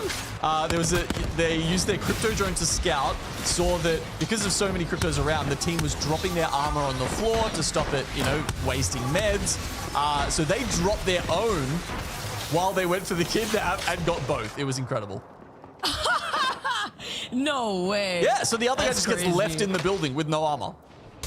Wow. And the fact that they just take it from them, now that's griefing at another level. Apex Legends to the max. You'd love to see it. As these 30-30 shots, they don't track from afar as they fly through the sky. GoNext right behind this other team with these Watson fences, though. Nice angle that they could take here as they patiently try to get into this next zone, because at the moment, it is Empire Gaming who are looking at them, and they're still on the edge of that zone. They are right on the edge of it, and GoNext need to have a successful fight here if they want to make it to the next step. That said, this is one of those important fights. If they can oust Empire Gaming from this building, GoNext will then become, potentially looking to do the kill farming that we know that they're capable of. Crypto drones around, though. There's roughly 7 cryptos in this entire lobby with still now 19 squads left. Ring 4 closing in the next minute, less than 20 seconds. Replicators spawning right in front of Navi will absolutely take those because Legion Gaming are right alongside them, maybe needing some extra loot if they need it. But while Legion Gaming are on the outskirts, Ondogs are also hearing Legion Gaming, and neither of Legion or Navi want to collapse yet with that 3P in the distance. Empire Gaming, though, we saw them getting poked from afar, and now down to a duo. Oh no, and they try and retreat through the portal, through the mobile shield. Does actually get the res off, and Henchman may have to back off. Perhaps they've taken a step too far here, but Trojan, they pulled out of their building, because if they can clear both of these teams, Vicky, all of a sudden Trojan, it's their game to lose. They're just making sure that their northern side is completely clear. That's why they have to time that 3P. That's why they had to pick up those knocks that you just saw right in front of them. Legion Gaming get eliminated. That was Navi looking at them with Ondogs wrapping right behind them. That's what they were afraid of originally. Empire managed to at least reset, while Nono, Atnam, and Kiner were able to safely also get right back into their building. Yeah, look, I mean, house prices going up everywhere around the world, and unfortunately, I think the cost was a little too steep for GoNext there, and the landed gentry in Empire Gaming, who currently own that spot, are going to control it even further for now. Trojan, unfortunately, didn't get them out, so they'll just have to go back to their own building. Meanwhile, everyone on the east side is getting just torn apart. This is a fight going down further on the south. However, EVOS, you can see they've lost one of their crew, and they've got just vultures everywhere. Pot, SJP2, Citadel, all looking down, waiting for them to come in, and they know there's a couple of KP on offer. Yeah, good luck trying to make that rotate safely, especially when they're looking at you. They have the Sparrow tracker dart set up, and Maymorn right now with no shields. Ofren to reflect that too, really only leading the crypto to having better shields just to survive. But where do they go? They're getting gate kept by a team above them, a team right alongside on the low ground, and there's nowhere to run. Can't even get the crypto drone up. He was trying to pop an insta EMP, and the crypto drone got shot as soon as it left Crypto's back that time. We're seeing teams just finding a tiny, tiny little bit of space to try and live on the edge of the zone here. And there's about 6 or 7 teams on the southern side of this zone, Vicky, that are all going to have to start fighting very soon. Talk about information, though. You have your crypto player actually hide, turn invisible, get information on where the teams are shooting at you from afar, and now ONIC are right alongside them, and they still get this next knock onto Robin. Peeking out from behind the mobile shield. Who needs the Gibby bubble? This allows you to do those jiggle peeks with the sniper shotgun that is the Peacekeeper. Buchako, though, he's decided to go for the Eva, and my lord, does he make it work. A nice little cleanup onto Shalala there. And Trojan heard this. I believe it may be a solo left for Trojan here, or they're just trying to create a pathing while the 2 other members of Trojan are just still inside that building to the north side. Nono getting a lot more aggressive, having that triple take in hand without knowing that Navi may be right below them. As long as they start healing, though, you'll be able to get notice of that. We'll be able to take that portal and get right back to the rest of Trojan, who are isolated in that northern building. I mean, they've got hype for now, but they're going to have to push off it very, very quickly. Oh, my lord. The rate of fire of the triple take is just so scary right now, isn't it? I mean, it feels like they didn't need to really buff the damage. They just buffed how quickly you were able to send those shots and how quickly it chokes up. I love it. A triple take turns into a shotgun sometimes, hip fire, and then the PK turns into a sniper sometimes when you really hold down the choke.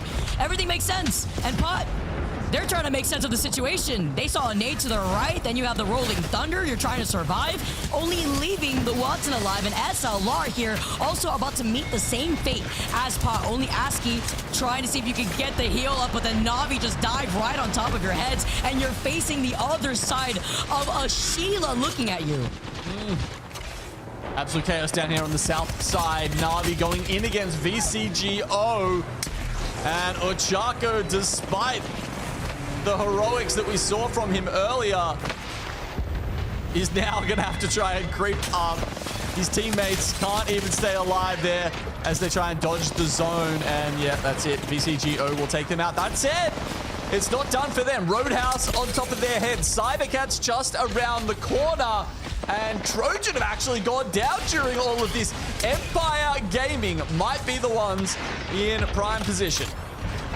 This is so split with 5 squads left right now. NVMI looking at VC Go, Cybercats looking at Roadhouse, Empire. The only team that's isolated over on the north side have sent one of their members back just to make sure that NVMI do not rotate behind them for free. Lifen still wants to get aggressive, is still finding these knocks, and is still able to collect this KP. Empire. Feels like, yeah, so, yep, NVMI are going up against Cybercats right now. And Empire Gaming should just be able to look down on them from above and clean up these kills. Unless there's enough ults left on the side of Cybercats to maybe make this work. Sparrow ult though just completely displaced them. You try to go for a cheeky sentinel hit there too, because that was your secondary weapon. And now Ranches with the PK in hand, trying to suppress 9 impulse from the other side. NVMI splitting their attention. Empire Gaming is just a matter of time, looking down at Cybercats as Cybercats go out and Empire move in to be your victors of game number 3. Beautiful stuff there from Empire Gaming. We talked about the north side of the circle being you know, the more desirable side of the zone here. And frankly, Trojan had a chance.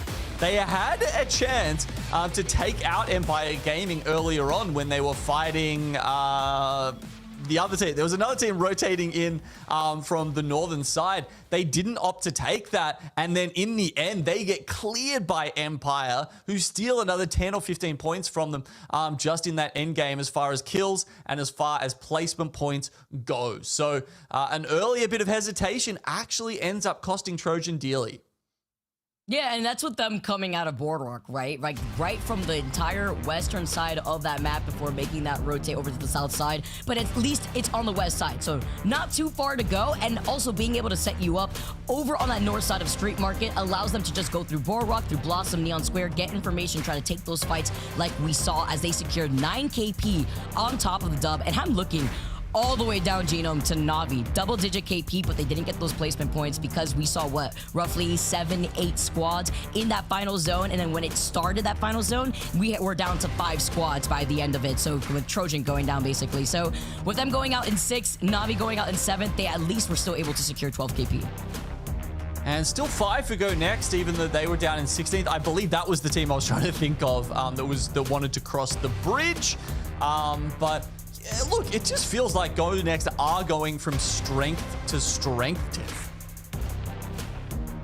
For all the teams that are looking to kind of continue their journey throughout Split 2 and into champs, it is that strength to strength, consistency to consistency. And the teams that were getting, 17th place on their first day 1 of Split are coming in with a win. So we talked about how we saw OnDogs in match number 1 have the best performance so far. Well, same here, right? You got Nuchako with 9 kills. That's massive, slab throwing down the assist. But it's just overall a really strong performance when you need that most for some of these teams. I'm going to go ahead and say that for sure. And it was really fun to kind of watch them dead and tired of the end game. Through the series results though, Vicky, it's getting close. I talked about OnDog's match 1 win, NVMI win match number 2. They have another decent game, but Empire Gaming, that is a good way to alleviate the stress of a match 5 and 6 comeback. Right? Like now you get to feel a little comfy, but you can't get too cozy because NVMI, with the consistency over the last 2 games alone, that's NVMI getting 3rd place in our last game, still were able to find, what, like 4 KP? So not as much as we saw before, but it's the fact that they got the KP and are only 1 point ahead of Empire Gaming.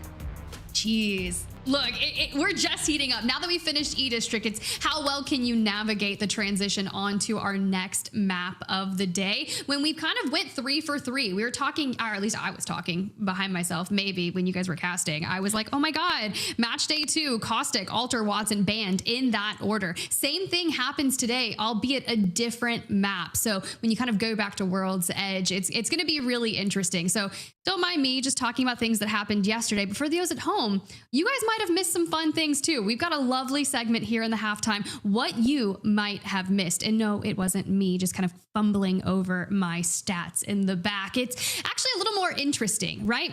I'm going to go ahead and bring us back to the open. Right? Vicky, Genome, you guys were there. You guys absolutely crushed it down in New Orleans. Well, I wasn't. I was at home, and the only name that I kept seeing on my timeline was Twerkaholics. And I was like, first off, I love this word. Second off, what are they doing? What is going down in New Orleans? Because when you hear Twerkaholics and you hear New Orleans, you can only imagine a slew of things that is happening on the outskirts, right? No, it's Floating, who goes by a different name as well. I can't pronounce it very well. It's one of those things. Anyways, dude is a menace right now, running into the Challenger circuit like crazy. Sure.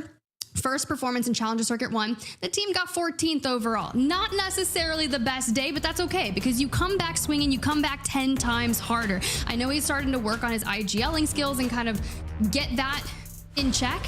It looks like it's in check, right? The tweet from today. I just feel bad for everyone else.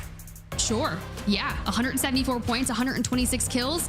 In round 2 alone. I know round 3 was also a banger. You have to think about it. Maybe this team is new to you. Maybe you've never heard of Twerkaholics, Men of Culture, Floating, and you're like, what the heck am I talking about? This squad had never played in Pro League, comes into the open and starts slaying some of the heaviest hitting teams in the open. I'm talking even winning, I believe, one of the winners round 2s over the likes of Navi, Furia, NRG. Yeah, this Twerkaholic. So hopefully they can continue finding that form, get their storyline together, and then find themselves in Sapporo come January 2026. But maybe you want a storyline like this for yourself. Maybe you're thinking, oh, I'm like Floating. I want to make it look bad for everyone else. I want to be absolutely disgusting. Right? Well, try your hand, get into Challenger Circuit. I know Mark, Dan, sometimes Dia, I feel like, look, they're going to mount a team at one of these days and try to throw down. They're going to be on stage casting and in game at some point. I have a feeling, but you got your chance, right? You're not going to be able to play September 6th through 8th because that's happening. We got finals going on tomorrow, but September 27th through 29th, October 4th through 6th. I want to see you there. Vicky, you going to get in there? You were telling me about your 20 bombs. I'm ready. I did get a 20 bomb yesterday, I ain't gonna lie, but you know, just saying it was with Alter. But it was it's fun to be able to see the perspective of a competitor, right? Because you, like, as somebody who has competed in another genre of a game, like, just seeing how much pressure these teams are under at LAN versus like the comfort of their homes, it's everything. Like, you have to understand what it means to play under that pressure. And if you feel like you'll be fine and you could just frag out like you usually do at your comfortable setup, that's when you should get your friends, gather them together, and make sure you guys compete and try your hand. Especially if you had pred a few seasons and you think that's enough, it's gonna be hard. And while we take a look at some of these updates and we highlight some of our standout players coming out of the tier 2 scene, I gotta highlight something that's been happening over in APAC North because the action has not stopped. So far here in APAC North, we got to see a lot of the action play out where APAC North just continues this trend from last week. They keep boosting into 6 different match winners across the board. So everybody here in this region has basically cycled through in getting that dub. First up, going over to Tide. They kicked off the series with a huge win on World's Edge. And this is one of my favorite end zones I think I've ever seen. When I got to see this replay, by the way, I mean, not only are heels off's back, but this is a further highlight onto what this Alter setup is looking like right now. Everybody dancing between the Void Passage to survive as the zone was closing. I cannot make this this up. The action happening in APAC North has not slowed down. Ring around the rosy as they go up the mountain with that zone closing in just for Black Sheeps to win. And then to end the day, Enter Force 36. They secured the final win of the series, basically leapfrogging on top of the winners of that previous game, Black Sheeps, and they were able to steal second place for the entire day with just this one dub alone. As you can see, Jusna being able to get the slide, PK in hand. Love seeing these flips that we keep seeing too, and finishing off the day with that dub and the R9. Get to see here too, Tiff, series results just to tie up the day with an APAC North. It's the back-to-back, and it's a lot to deal with too if you have to run that gauntlet run. Yeah, that is a tough run to make. I know I was warm, cozy in bed, and APAC North is something I watch kind of after EMEA and NA. I go back straight into it because, like you said, it was the back-to-back. More PKs, more R9s, which I thought that was really interesting to say because we don't typically see SMGs in EMEA or NA. It's a lot of the 30-30s, it's a lot of the PKs, but that wasn't just the only match we saw, right? There was a whole other series, like you said, Gino. Yeah, so we backed that up with the third match day, of course, of B and C, the groups. And yeah, after Enter Force, you know, sort of put themselves towards the top of the bracket there at the start of the day, it was more some teams like Soten, Fnatic, and Unlimit that did well in the latter half. Here we can see good old Fnatic cleaning some people up. I mean, Yuka, I think he's going for, it's something like his like 4th Pro League split in a row or something. This guy's had an absolute stranglehold on APAC North and the Pro League splits for quite a while now. And there's certainly in the talking space, but there's a couple of other names that are getting even higher, and one of them is right here, Soten and Kakaguri, who has come out of nowhere to be the kill leader. He's got 47 kills in the split already. The next closest is Sinap on 30. He is gapping this guy by like 50%. That's how crazy Soten have started off this series. And it feels like every split, APAC North just comes up with a new mechanical god to just surprise us. You know, it's what this region is known for. And as you can see that Soten finished off the day with 63 points, coming over the top of Unlimit and Fnatic to take that one out. So, you know, relatively similar legend bans across the entire world right now. It doesn't matter what region you're in, we are following pretty much the same playbook. And that means that with everyone having played 2 series now, we've got Soten and E36 tied up on top, and Yuka still in the hunt for that next Pro League win, is down there in 3rd at 36. Yeah, I mean, you got to overcome 10 points, right? And if you've got Soten and E36 playing like what we just witnessed, it could be difficult. But with so many roster changes that we've seen with Yuka and on that Fnatic guidelines, it's just a matter of kind of adapting and getting these first couple of match days out of your system, right? And adapt. Like, we keep talking about that because that's a storyline of ALGS. We constantly see the different patch notes changes comes through, and who knows what January 2026 is going to look like. But you just got to keep on grinding and making the best out of it. And speaking of making the best out of things, what I love is short content. I am constantly on TikTok, Instagram Reels, like, give me all the things. So if you guys love Apex, you love ALGS, and you love the competitors that are doing it, please make sure that you go check out us on social media, pretty much everywhere, right? Including that TikTok and Instagram, like I was talking about. You're going to see some insane shorts. I know we're going to run a few here, and you guys are probably going to laugh just as much as me. Hopefully we get to see the reaction time one, because that one gets me every single time. This is truly one of the most dominant performances we've ever seen in an ALGS like Pro League. 27 kills and 7k damage through 3 games is crazy. Even the casters just laughed at how ridiculous this leaderboard is, bro.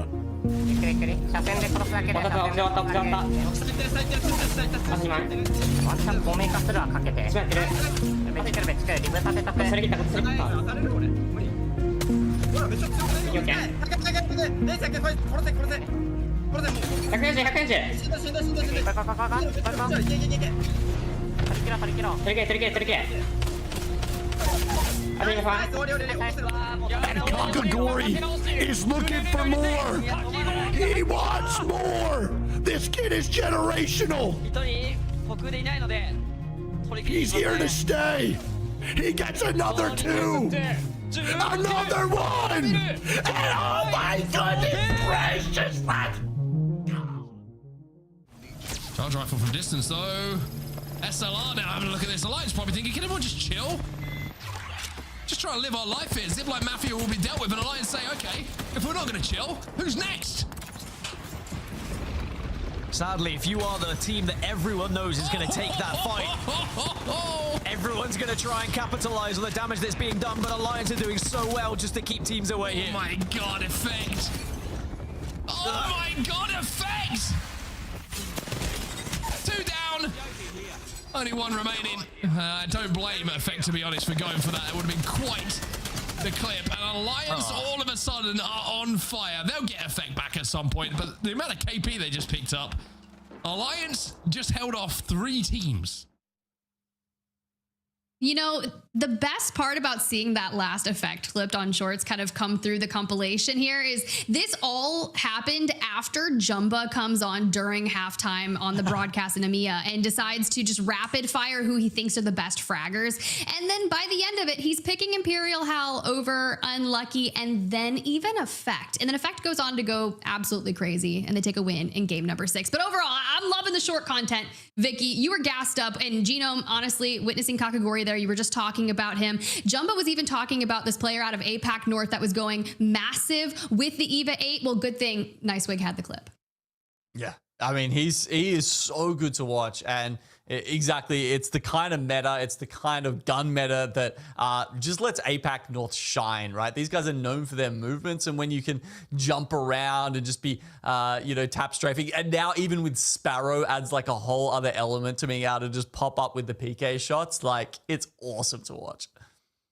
It's definitely awesome to watch, and it makes me feel so much more safe here on the desk. I don't know about you, Vicky, because you were already talking about your paralysis demon, hearing the PK shots. Like, imagine you're in Challenger Circuit. Imagine you make it to Pro League through the LCQs. You're playing in Sapporo, and you just go out and hear only that. Yeah, no, you know what? Like, it also, like, who needs an Apex highlight for yourself when my wall mount is just gonna pull off a World's Edge all on its own off my wall? So anyways, with that said, Tiff, I'm gonna let you and Genome kick it off because now I have to check out on the wall mount. Hey, good luck, have fun, find a stud. I don't know. You've got this, and save the TV and the PS5 and keep on gaming. Vicky, we'll catch you in just a few matches. But Genome, you're stuck with me, man. And we are moving on over to World's Edge. Our changes. How will our teams that did perform well on Daytime E-District kind of transition that success over onto World's Edge, especially when we don't have Caustic, we don't have Alter, and we don't have Watson? Yeah, and the other thing I want to mention, Tiff, is that we don't have cars. We don't have Tridents here either, right? I mean, when we were watching those games yesterday, you were getting to the end of the ban list on Storm Point, and people are choosing Gibraltar. They're doing car rotates. They're going for Gibraltar Rampart compositions because you can bunker down so hard, and you don't even need to really worry or index in your team composition in, you know, having a Pathfinder or a Valkyrie or something like that, because you can just rely on the car itself for the rotate. So it'll be interesting to see how this plays out as a second half of the series on World's Edge instead. Yeah, we talked a lot about GoNext at the top of the show as we look at our POI draft for World's Edge in particular. And they had, I believe, 3rd or 4th pick to be able to grab Skyhook West. They're not going to be able to get that here today because if you see, they had 22nd pick for World's Edge. Now, granted, anytime you get into the 20s, chances are you're picking your POIs like back to back. So you kind of are able to get decent-ish POIs on both maps in a series. But how are you going to do rotating out of the south side when you just played your entire match day from Skyhook prior? It's a good question, and this is certainly one of the other teams that we've been highlighting today. On Dogs landing over here on Mirage Etoile, and they're celebrating. The real question is, you know, like Vicky has the Mirage hot tub in her, like behind her when she's casting. So I like to think she's there, you know, just like celebrating with them as they're going around and looting. She's not actually fixing her TV or chilling. She's actually in Mirage Etoile, the hot tub right now. I love it. But Empire Gaming here, love that we get to check in with them at the beginning of things because it makes sense, right? They just had an absolute stellar performance. And when you think of their match day number 1, 17th overall, just you would kind of start to overlook it. But when you have Lithin, you have Arctic, like these are names that have been in Pro League for some time now. So kind of undergoing this new thing for Split 2 here, we have to kind of find our footing. And it seems like they're starting to do that. Yeah, I think so as well. Empire Gaming would be very happy to have picked up this roster with the way that they have been performing. A very good game too for them. And here is the map, guys. Guess what? We're going down a launch site by the looks of it. I guess some potential it pulls back up a little towards the south side of Siphon, but more of the time that we've seen those sort of zones that end outside where SHALALA is, you know, outside the Vault tunnel, I think they tend to take a lot more of North Siphon in, and you see the zone a little bit more northerly already. So the fact that this has gone that far south makes me think, yeah, we could be heading into towards where VCG where Na'Vi and where GoNext are currently sitting.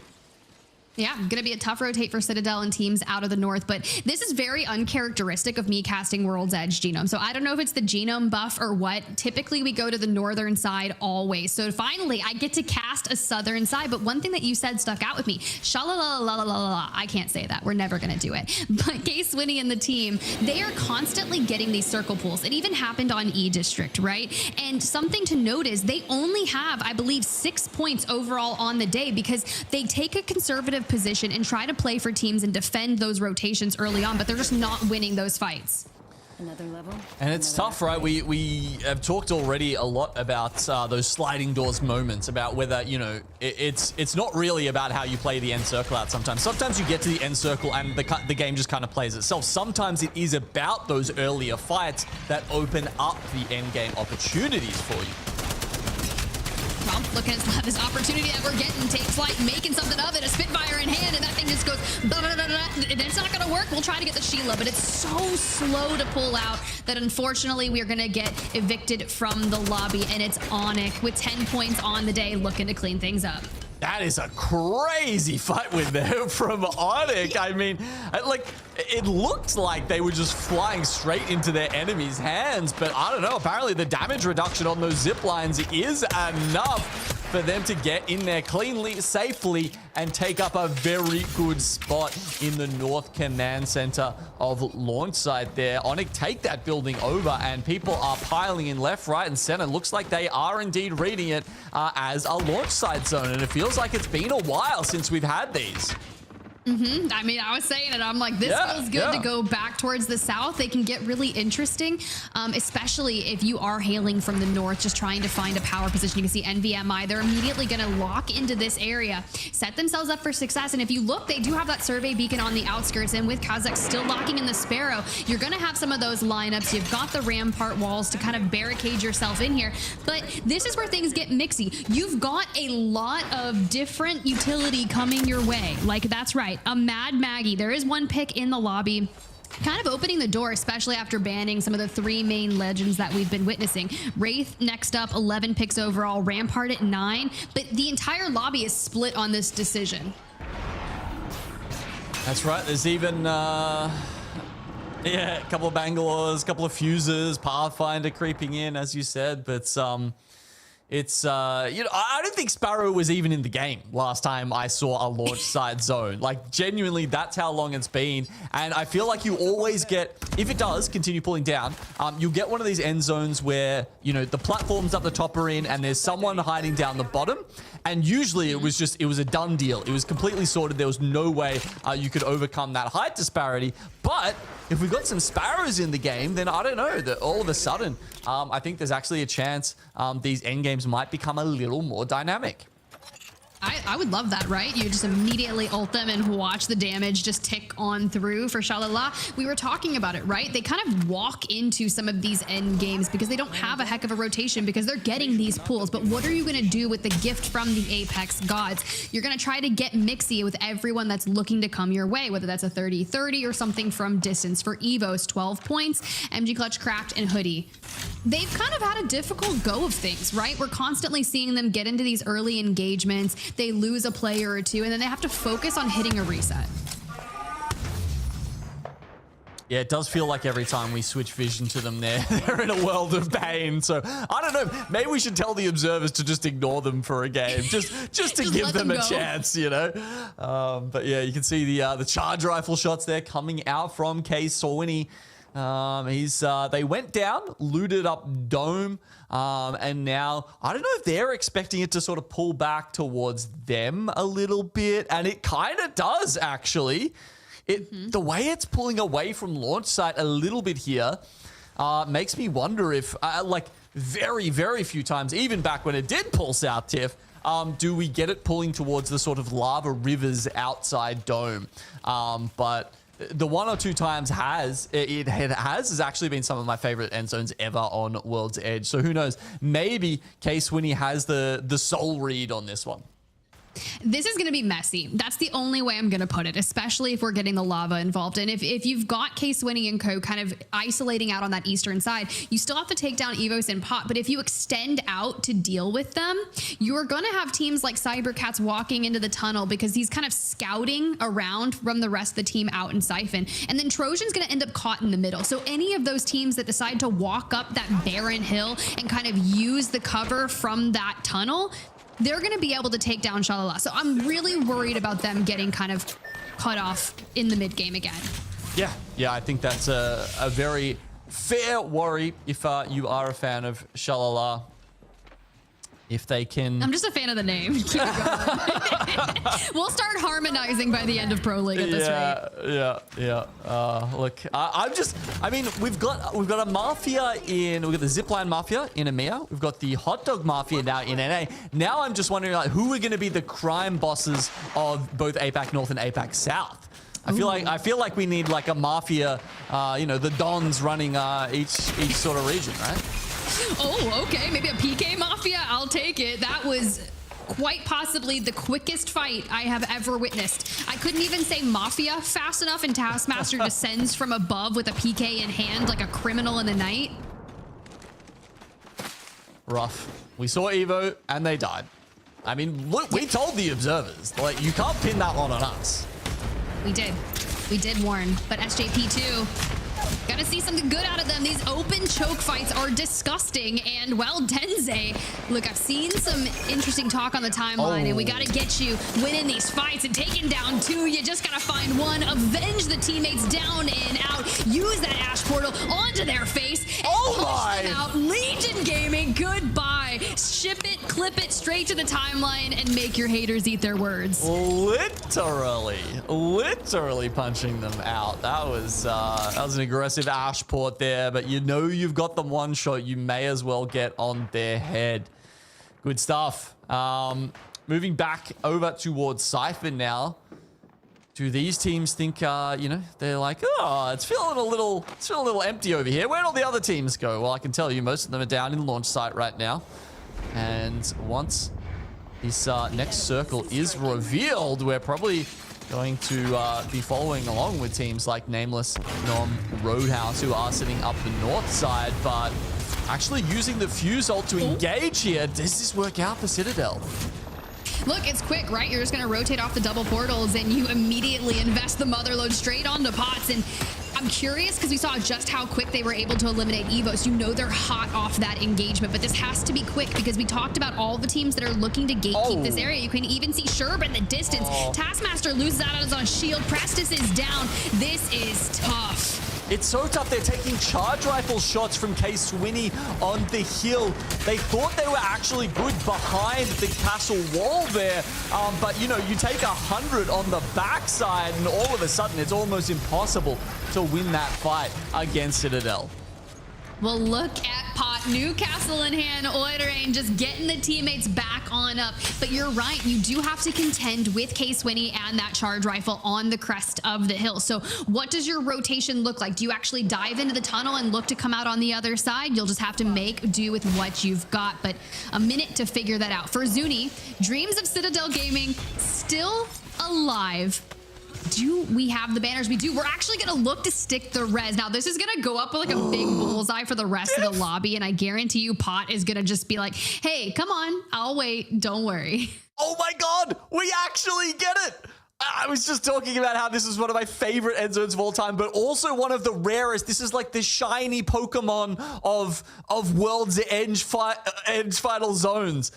It's actually on like the little lava rivers, and if you get one of the small eggs around here as well, you can get just fascinating end games. I am so looking forward to this one, guys. Strap in.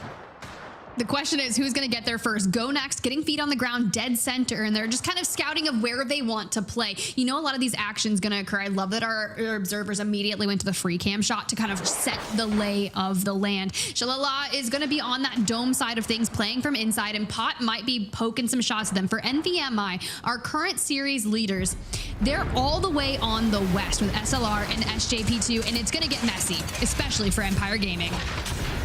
Empire Gaming right on the edge here up at Lava Siphon, and there's a couple of teams looking at them. Meanwhile, VCGO is set up behind amp cover of their own behind them, so they are going to be taking Sheila fire from multiple directions. Any cover you've got set up is going to be eliminated very quickly. And you can see them all huddling into a corner there, just trying to avoid some of that. Here's where the res went off for Citadel Gaming up in the Vault Tunnel outside Stacks. And Citadel have actually managed to get it together.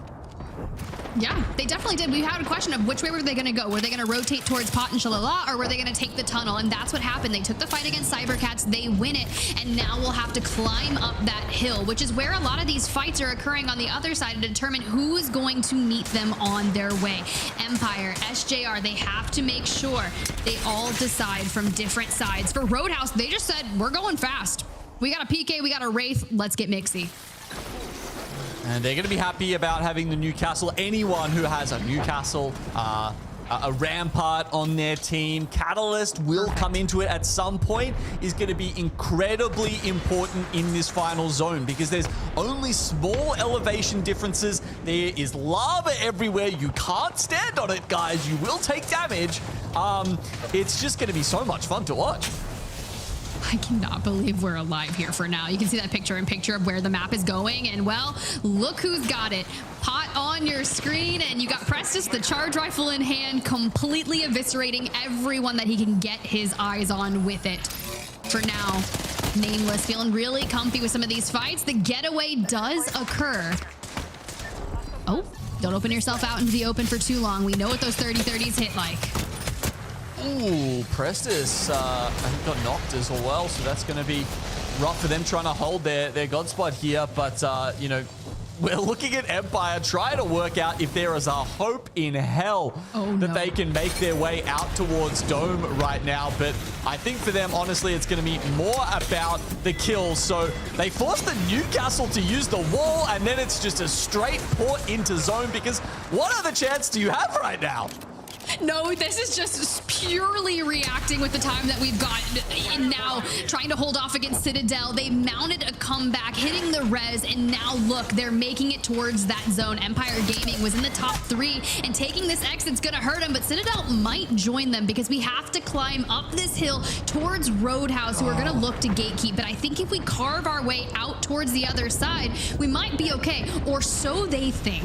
Yeah, they have to leave the fuse behind though, and that's rough going down to 2. They've got GoNext ahead of them. We're looking at Roadhouse, who VCGO, they used a Wraith port to get into zone, but it wasn't well placed enough, and Roadhouse clear them effectively. GoNext now. They're going to lose Henchmen and have to try and go in off the back of an EMP. No, you know what? They're going to split up completely. Kinda will just play for the Invis, and Light actually does end up following him as a duo. I mean, my man's a glass cannon at this point. Light just needs to go focus on healing. Same with Kinda, but gets picked apart by NVMI. It's Kazakh with the 30-30 from a distance, and Navi just kind of out here floating past the bullets. Has to move, but 40 seconds to do so. This is where you start kind of saying who's got the early footings into that circle. It's Pot, it's Navi, and NVMI is going to be one of the furthest teams away. Yeah, it's going to make it for a fascinating next circle, right? We had so many teams eliminated just then because most of them were playing for Launchpad. And as soon as the zone switched over here, I'm going to be honest, I don't think many of them had a plan, Tiff. They were just like, well, we're going to try and walk it in and we'll just see what happens. Maybe we wrap this game off. So we've only got 5 squads left alive as round 5 is closing. That's a very small amount, but it means that we're going to see, I think this is going to go forward in, just inches from here on, as we've still got 3 teams outside the circle right now. Yo, this setup right here. They win this, right, Genome? They win this. Surely.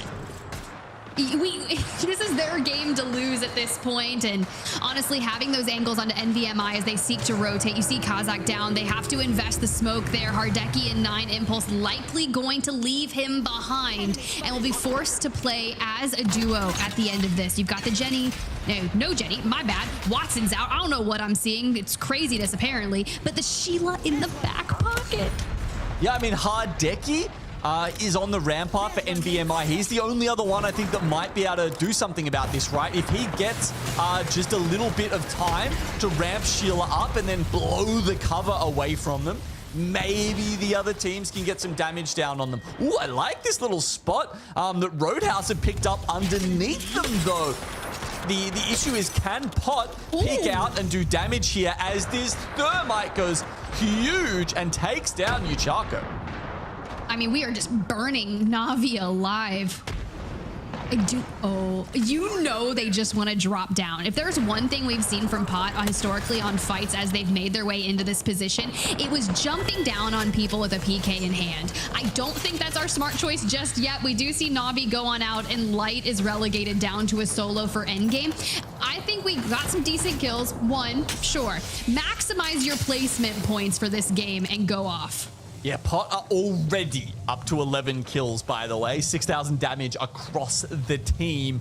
No slackers right now. And yeah, look, Roadhouse have got a good spot underneath. Can they weather the storm? Can they perhaps help Pot assist them in taking out NVMI? And then it might come down to Pot just having to jump down in a 3v3. Yeah, and I love this, right? You kind of think about the Pot and you're like, this squad, who are they? Where have they been? You should know the name Taskmaster. You should know the name Oirain and Prestis. We've seen them on different iterations of rosters, but kind of reuniting under this team. And we see how flexible they are. Oirain kind of locking in the Newcastle. I mean, this guy's played Mirage. He's played so many different people. And we're finally looking to make a play on the team nestled into the rock behind them. But we're conservative about it, right? We invest our own barricades, our Newcastle wall, our rampart barrier, and Kazakh, who just gets back into it because for some reason that team will always go into it with a 3 squad at the end. Oh my god, Prestis is playing with fire here. Every time he gets outside of his amped cover, there's a chance that NVMI peeks around and just knocks him instantly, but so far it's working out for him. We see Roadhouse actually play around the corner. They try and use time as their ally here. We see the catwall go up as well, and Kazakh and 9 Impulse just trying to wait it out, but the catwall isn't high enough. This is why I love Pathfinder. This is why Prestis has been waiting to drop on down. Finally gets the call from the team to be able to make it, but can we get back on up? Oirain's going to have to provide cover, but you just threw your life away. Now a duo for the end game, and we make it one. Task, the only one, grapples back to the top. Do we throw this? Because Roadhouse is incredibly healthy right now. NVMI is still here as well. They're just creeping towards this end circle, by the way. Any of these 3 teams could still take it. Looks like Taskmaster, unfortunately, had to move first, so he's gone down. But that's crazy that Pot have only made it top 3 here, and it's actually Roadhouse who turtle up down the bottom and manage to take the win. Genome, I'm gonna take my leave now because let me just tell you something. I love that when we go back 5 minutes ago, I'm sitting here watching Pod on top of a rock.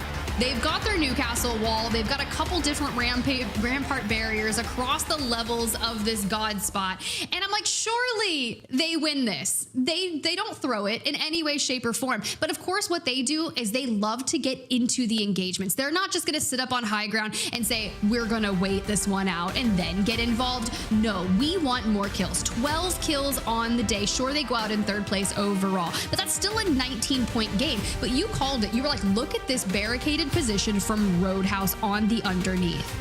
Yep, they played it very well. I think something to note is that they didn't really have any grenades left by this point. So if there were some, they would have absolutely bombed Roadhouse out of that spot because, you know, the Newcastle barrier was set up facing NVMI. It wasn't set up, you know, to zap anything coming in from the top. But unfortunately, Pod had been there for too long. No altar to, you know, grab grenades out of the box from distance or anything like that. So they had to rely on the gun skill. And unfortunately, yeah, I think they overplayed their hand, like you were sort of alluding to. Yeah, so it is stellar, right? But then you kind of think of all the different names and teams that are coming out in Split 2. And I know I was only gone for like 2 months, but I was still watching. And then when I saw this 3 names like stacked next to each other, Lufka, Aku, Blast, like this is a fun roster to look at. So I'm glad to see them come in here, grab a match win, 9 kills. It's a powerful performance, but when you see their names, you're like, oh my God, this makes 100% sense. You would expect games like this out of them all the time. But of course, that performance will shake up our series results after 4 games. NVMI still hanging on to the top. And I say hanging on, but they gapped it with a 12-point differential. Yeah, they're solidly on the top right now. Empire, I've been very impressed with how they've played a lot of tough positions, honestly. They always, you know, ring pulls away from them, right on the outskirts, and just have to somehow sort of just, you know, weasel their way into a good position. And, you know, they've racked up the kill points on their way to doing that. Yeah, something to note is that Roadhouse and I believe Pot were both in 8th and 9th place overall in the series results coming into match number 4 and have both worked themselves into the top 5. So for teams that are looking to get their ticket to Sapporo, this is kind of that comeback that we're looking for in just our 3rd match day of Split 2. Now, guys, we've had a lot of fun our first match of World's Edge. We do have 2 more to go. So we're going to jump into a quick break and we'll see you guys on the other side.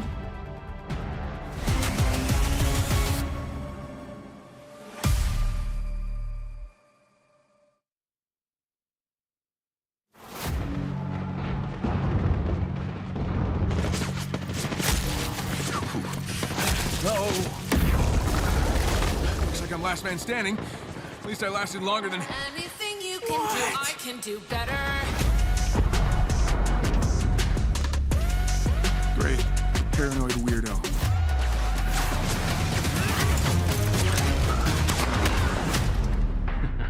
Try and keep up, old man. I can do anything better than you. No, you can't. Yes, I can. No, you can't. Yes, I can. No, you can't. Yes, I can. Yes, I can. Hey, Max, you use the boys koalas? Bring it on, you clog dummy.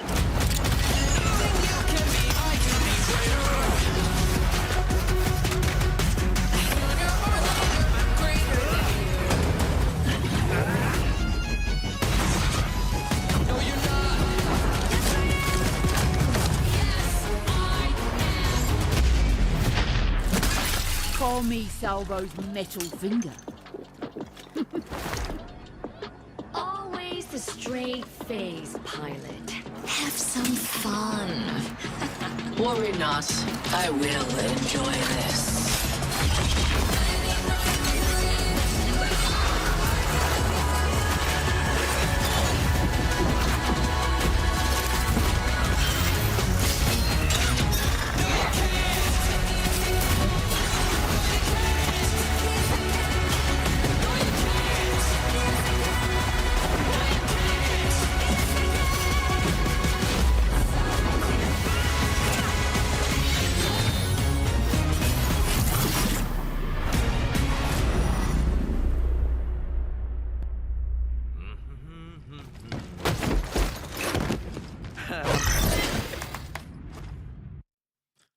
Red Bull is the official energy drink of the Apex Legends Global Series.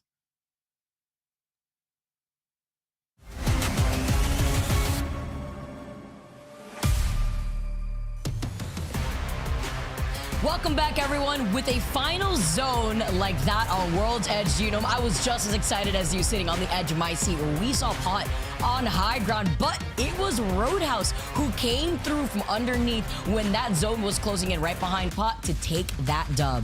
Yeah, underdogs, literally. They were underneath them and still somehow managed to take that win. Pot just, overplaying their hand a little bit. You see NVMI just really taking their time there behind that catwall and eking out, even for them, getting a second place is honestly quite impressive. But yeah, Prestus, he goes down low, and I guess they had to jump off at some point, but I don't know if they really needed to do it that early. And now you can see the Pathfinder who'd already set up those zip lines just so that they could, take that high ground in the first place. Unfortunately, just can't wait it out. Yeah, the zone closing in right behind them. It was unfortunate that Rock wasn't more in that next zone, but it was Roadhouse who understood that they couldn't get impatient. They just waited for everyone to just drop right in front of them, served on the silver platter, to then just take that dub. 9 KP, kind of even, close to that with Empire after they took match number 3, our final game on E-District with 9 KP themselves. But it's been a nice little split that we've seen thus far, Gino. It has been wins going across the board so far. Perhaps we'll get another one of those days with the, 6 different match winners.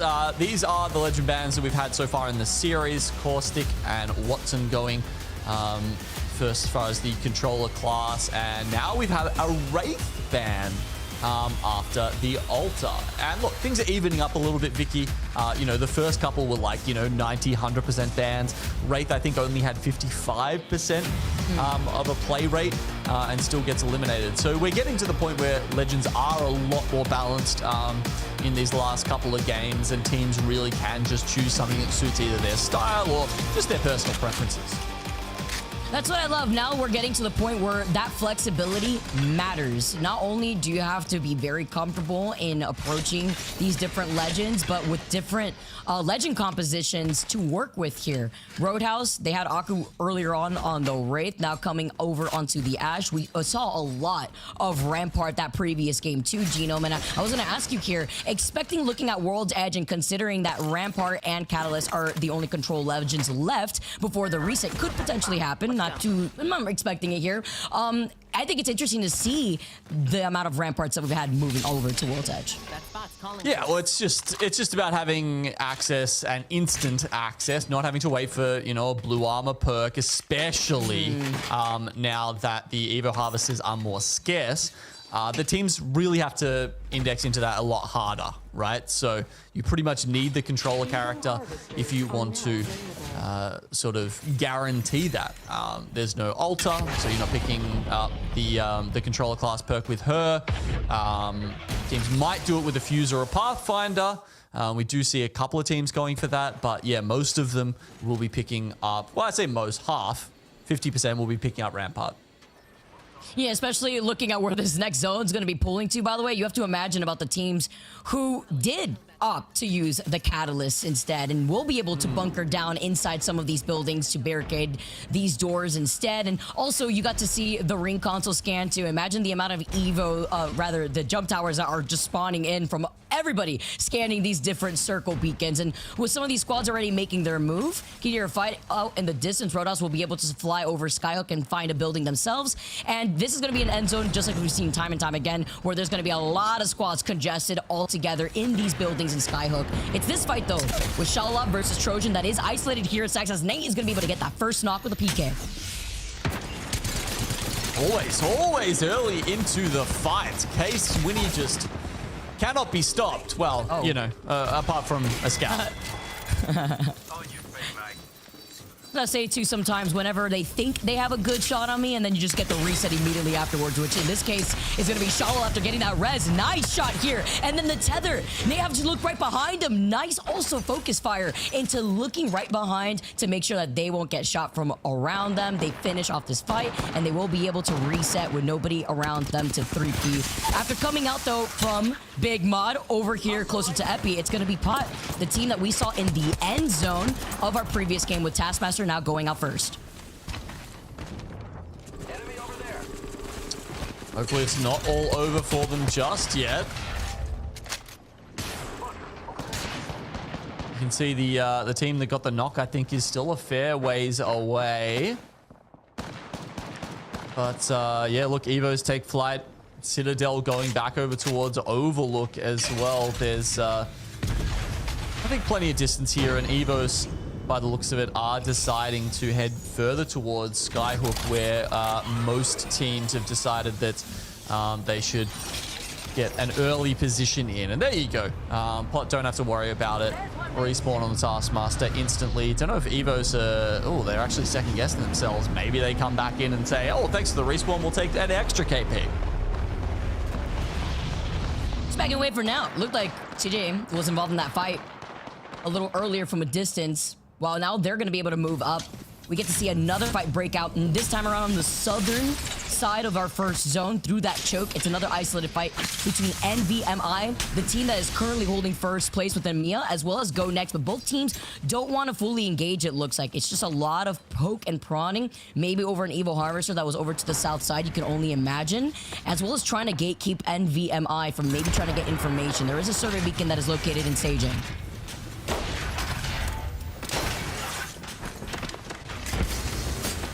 ONIC being sieged. If I right here inside this building, though, Gino. Yeah. Usually, you don't have to worry about it this early in the game, right?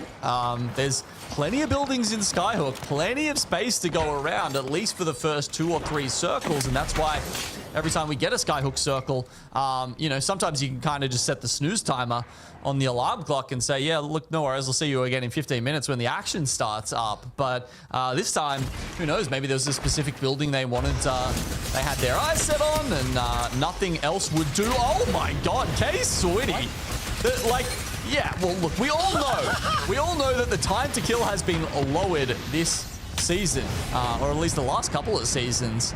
But my Lord, he just went from 200 or 175 to about 20 health in a blink. It's just, we've all been there, right? Like when you're having one of those days where you feel like you're finally safe. Not only did they break K-Swinny's neck when he got ported behind him when he was one-shot, but this is like the second time we look at K-Swinny's point of view, and he just gets like almost one-shotted basically at that point. Unfortunate case for them, but even more fortunate for Citadel, who are hungry for more KP. Well, considering their spot overall right now, I mean, if we look at the series, Citadel are sitting at 10th spot. They've only picked up 19 points overall, now up to 20. This could be the game that pushes them, you know, into that top half. Look at this. Look how many teams are already in that next zone. I mean, with the way, again, that we keep seeing with these weapon compositions, the weapon meta that we're currently existing in, it's difficult to make these rotations, but at least in Skyhook Genome, there's a lot of buildings to take space in, to coexist, as we mentioned before. Pot, GoNext, cybercats, and Citadel, as well as NVMI and Navi, are all squads that are not in that next zone, but will take their time, considering that their POI is rather far here, so they're going to be able to play objective. Yeah, and this is, you know, I think the comparison between this game and last game, just completely different, right? And that's why I was getting so giddy last game, because it was like, you know, you got to see some thinking on your feet. Teams have not played that zone, and they have to really come up with, you know, strategies out of nowhere. This is directly contrasted with a Skyhook zone where teams have played this 1,000 times, and they should know exactly what the plan is. And we get to see who, you know, has been doing their homework, who's been perfecting the small things that will allow you to take advantage of a more common ending circle. And so I see a lot less of these cryptos in general too, right? Because you don't really have as many of those Waltons, those Gothics, because they've been banned out earlier on within the series, but it's also with the Evo Shield changes, Genome, this makes it where teams want to poke because it takes so long to get purple Evo if you're not able to get your hands on a care pack or even a mythic bin if you're lucky enough if it spawns by you. Yeah. So you're gonna have situations like this where cybercats having full purple versus a team who's been inside Skyhook for so long with only blue are gonna have a rough time. Yeah, and I guess we should also mention that, you know, we said there was 10 teams that were using Rampart, and of course there's another 5 teams that have chosen Catalyst, the other remaining controller class legend. And in a zone like this, I would say Catalyst is actually better, right? Rampart tends to be better in the zone like we saw previously, where you've got no cover and you have to create your own, but where there's buildings, where there's doors that you are able to fortify, Catalyst is definitely the better option. It does depend a little bit on where the zone heads towards Zone 4, Zone 5, Zone 6, because if we go towards, you know, one of the more open areas, like near the middle of Skyhook, then all of a sudden, maybe you do want the Rampart, maybe you do want the Newcastle. Situations like this make every single one of these circle pulls really important for our players who weren't able to get that next ring console. Pot did do that as they had taken their time to move into that next zone to find this space. And while looking from afar, they hear a lot of the fighting happening around them, still working on full purple Evos, but not wanting to overextend and give up this space while they hear the fighting going on right next to them. Especially if they get some shots here and they see that there's still a member inside of this building with white Evo. You always get that, it's like the shark, you know, smelling the blood. Hungry. Yeah, as soon as you see that white Evo armor, you're like, you start thinking about it. You're like, oh, maybe we should just push. Maybe we should just get this guy, especially when you've got choked up PKs doing 108 damage. Well, GoNext might be thinking about that push. Why don't we listen in and see what kinda on the crypto is telling them? Need UAV on the zone close. Okay, yeah, I'll go for it. In case it's like important info. No, please. Just don't hit it yet. I'll tell you if we want it.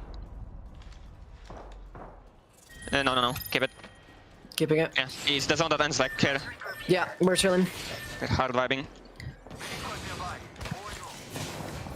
Just make sure like we're nothing landed on outside our building, like outside the fence here. That's it basically. I'm gonna make sure it's still 2 teams in there, okay? I'm looking.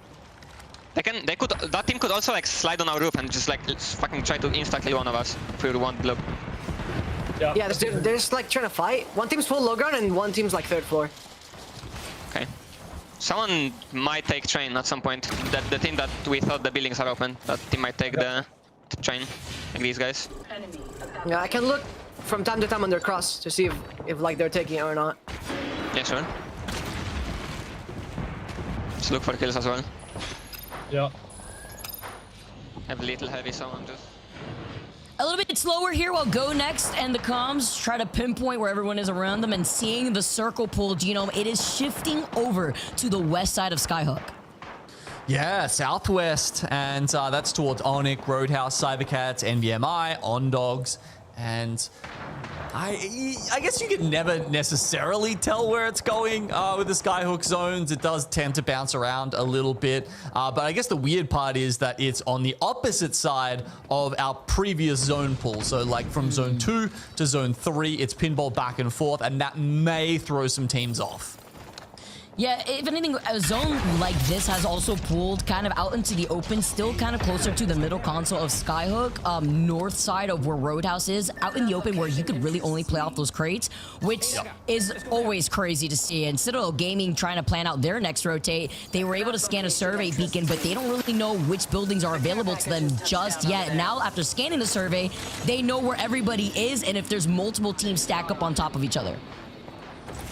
Well, considering NVMI have their backs to this next zone here, Vicky, and the fact that they're on 55 points right now, clear at the top of the lobby, does speak to a good chance of them, I think, being able to take out our series with groups B and C today. This is, it doesn't get much better for them. Let's see where the next one goes. Oh my, okay, all right, Sorry. I win the game. I win the game. We've flipped the other pinball lever, I guess, and we're back on the other side of the board now. It actually goes dead center, and we're getting. I feel like we've been doing Apex for so long now, Vicky, that every time you see a zone, you're like, oh yeah, I remember when that happened. It's like so. This one to me is like the SSG champ zone. Oh my, of course. How could anyone think otherwise, right? I mean, you could explain it from your own experience, when you play Apex Legends yourself, but this is the iconic circle that I was just mentioning, like by the crates, you could see on the outskirts, right to the south side of this nice flyby, but it's hard, and it works even better with the composition that you were talking about, Gino. The catalyst wall could come in clutch in a zone like this. Yeah, it can be if you find the position. If you're trying to hold the position, that's where it's probably advantage Rampart or, even better, honestly, Newcastle. Oh, I love this. I love this from Empire. They find a nice little cubby hole here. Start making their own little tree house. And sure, some of those walls will get shot out, but I think they'll be able to replenish them in time. So they actually take that spot very early. I like this for Empire. Can they hold it? I take Flyte. Get beamed from afar. Not having the best of days, but while they do take this Hail Mary portal, guess what? You take it right into the line of sight of cybercats and NVMI. It's so little space to find some safety here, and now only one member of Take Flight is left. Citadel on the outskirts also poking at EVOS, but this is going to be the bloodbath that you were expecting. It's just a bunch of teams that are now going to be cycling in from the east side of Skyhook to find this space.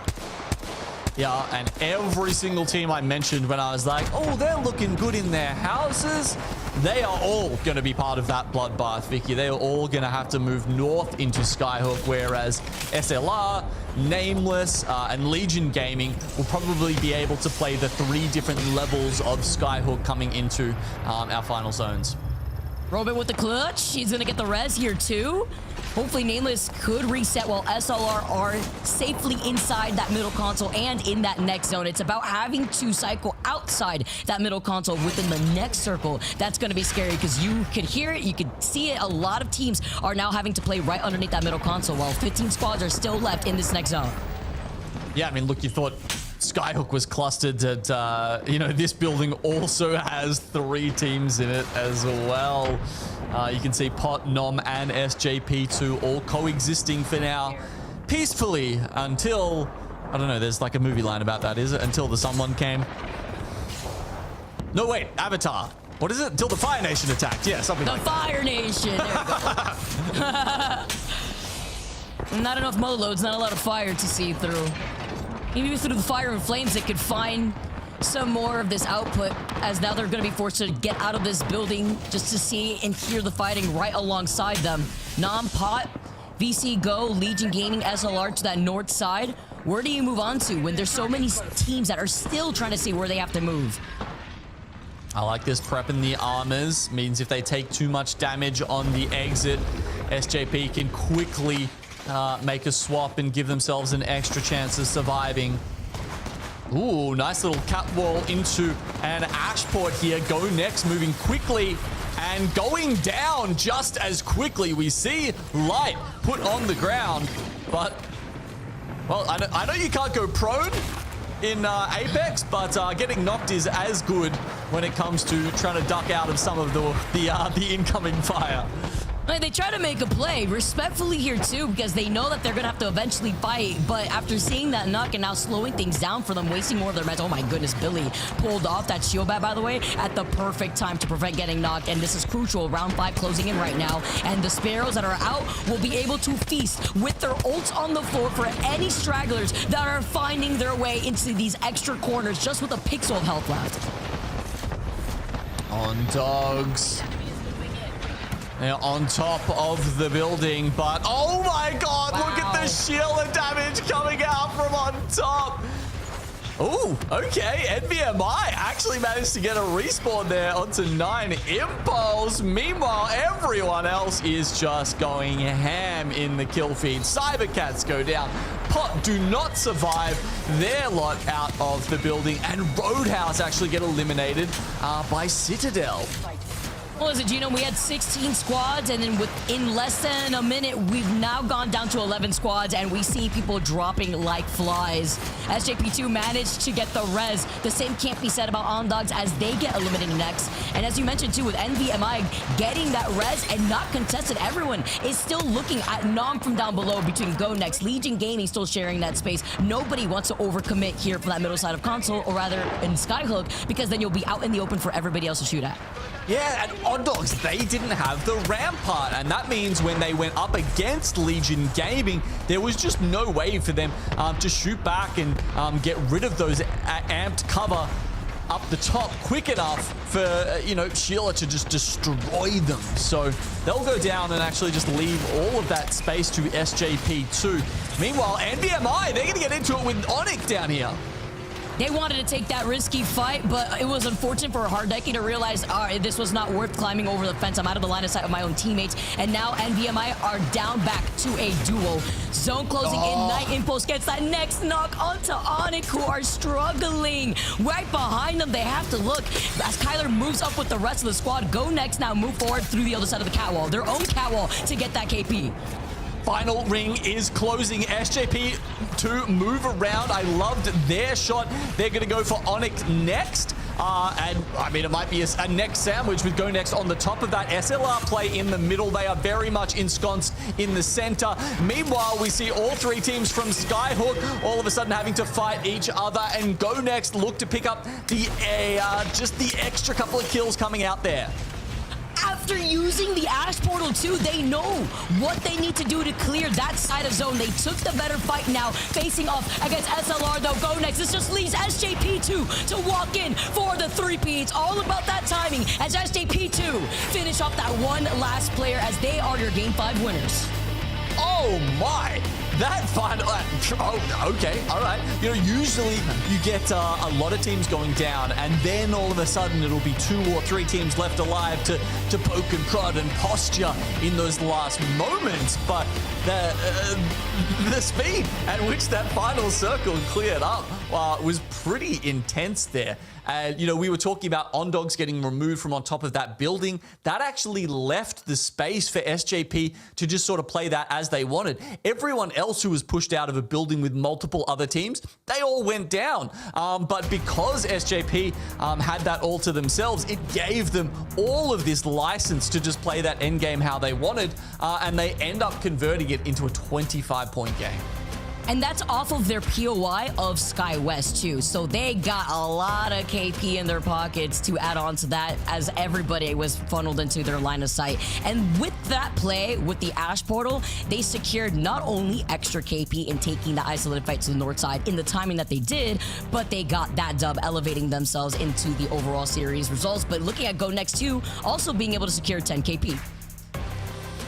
Very good. So it's a couple of teams that are nearby. So SJP2, they had the Skyhook West, landing zone. So they've converted that. Sometimes if you're landing there, you don't actually want to see a zone close to you, but they still make it work. Meanwhile, GoNext, they rotate all the way up from tree, and that makes that almost even more impressive that they pick up 19 points in that game. I am loving how Light is playing the game right now, and I think Kinda and Henchman, as the fraggers that they are so happy to have someone like them pointing them in the right direction and putting them in the spots to put their skills to use. Yeah, Light has always been such a cracked player, and I feel like this is a roster that's allowing him to shine. As we take a look at the overall results and how this has shaped things up, NVMI still lead the pack, but not by very much, by only 4 points, because GoNext, they look a lot more comfortable here on World's Edge, and we still have one more game to go. Yeah, sorry, I've just looked at the stats and I feel like I have to almost sort of correct myself a little bit there. Light is not only calling the shots, he's putting the shots in as well. He is the kill leader for that team right now. They've both got 9. Light's got 12, and he's got 8,000 damage done already. Now, that's incredible here, but can they keep it up? Can they be consistent? That is the question, because we still have one more game to go here on World's Edge. Don't go anywhere. We got some more ALGS action coming to you on the other side of this break.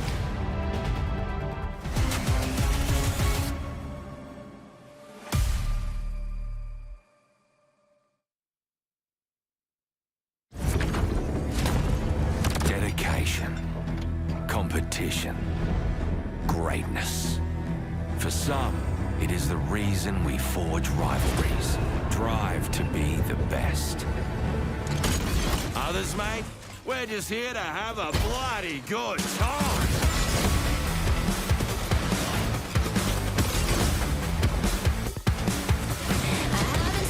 Oh, yeah.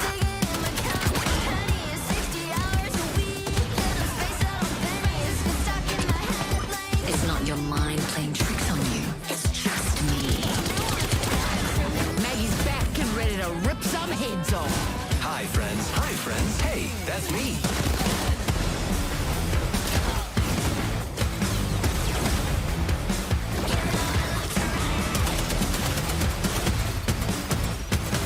A new game that brings together matchsticks and gunpowder in bloody matrimony.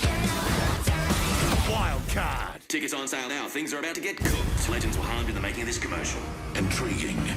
You have my attention. You're welcome. Time to see if all those drills have paid off.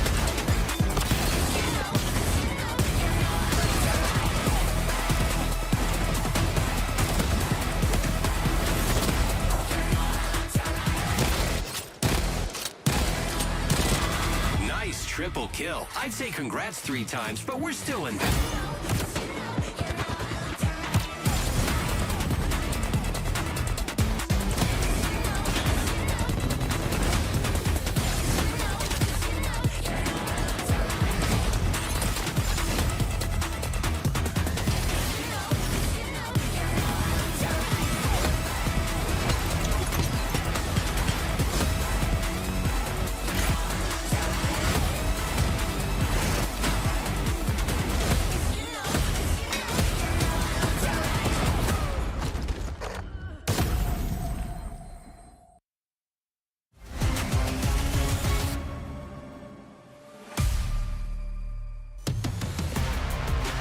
Welcome back, everyone. Wildcard has been so fun to play. If you guys have not checked out that game mode, you guys need to hop on right now. It's been a good time. Gino, I know some of your teammates have taken your 20 bomb from you. I've personally been enjoying the triple Mirage setup. Like, I was on 19 kills. I literally type in chat, please let me get the last kill, and they sit there and take it. Like, are you?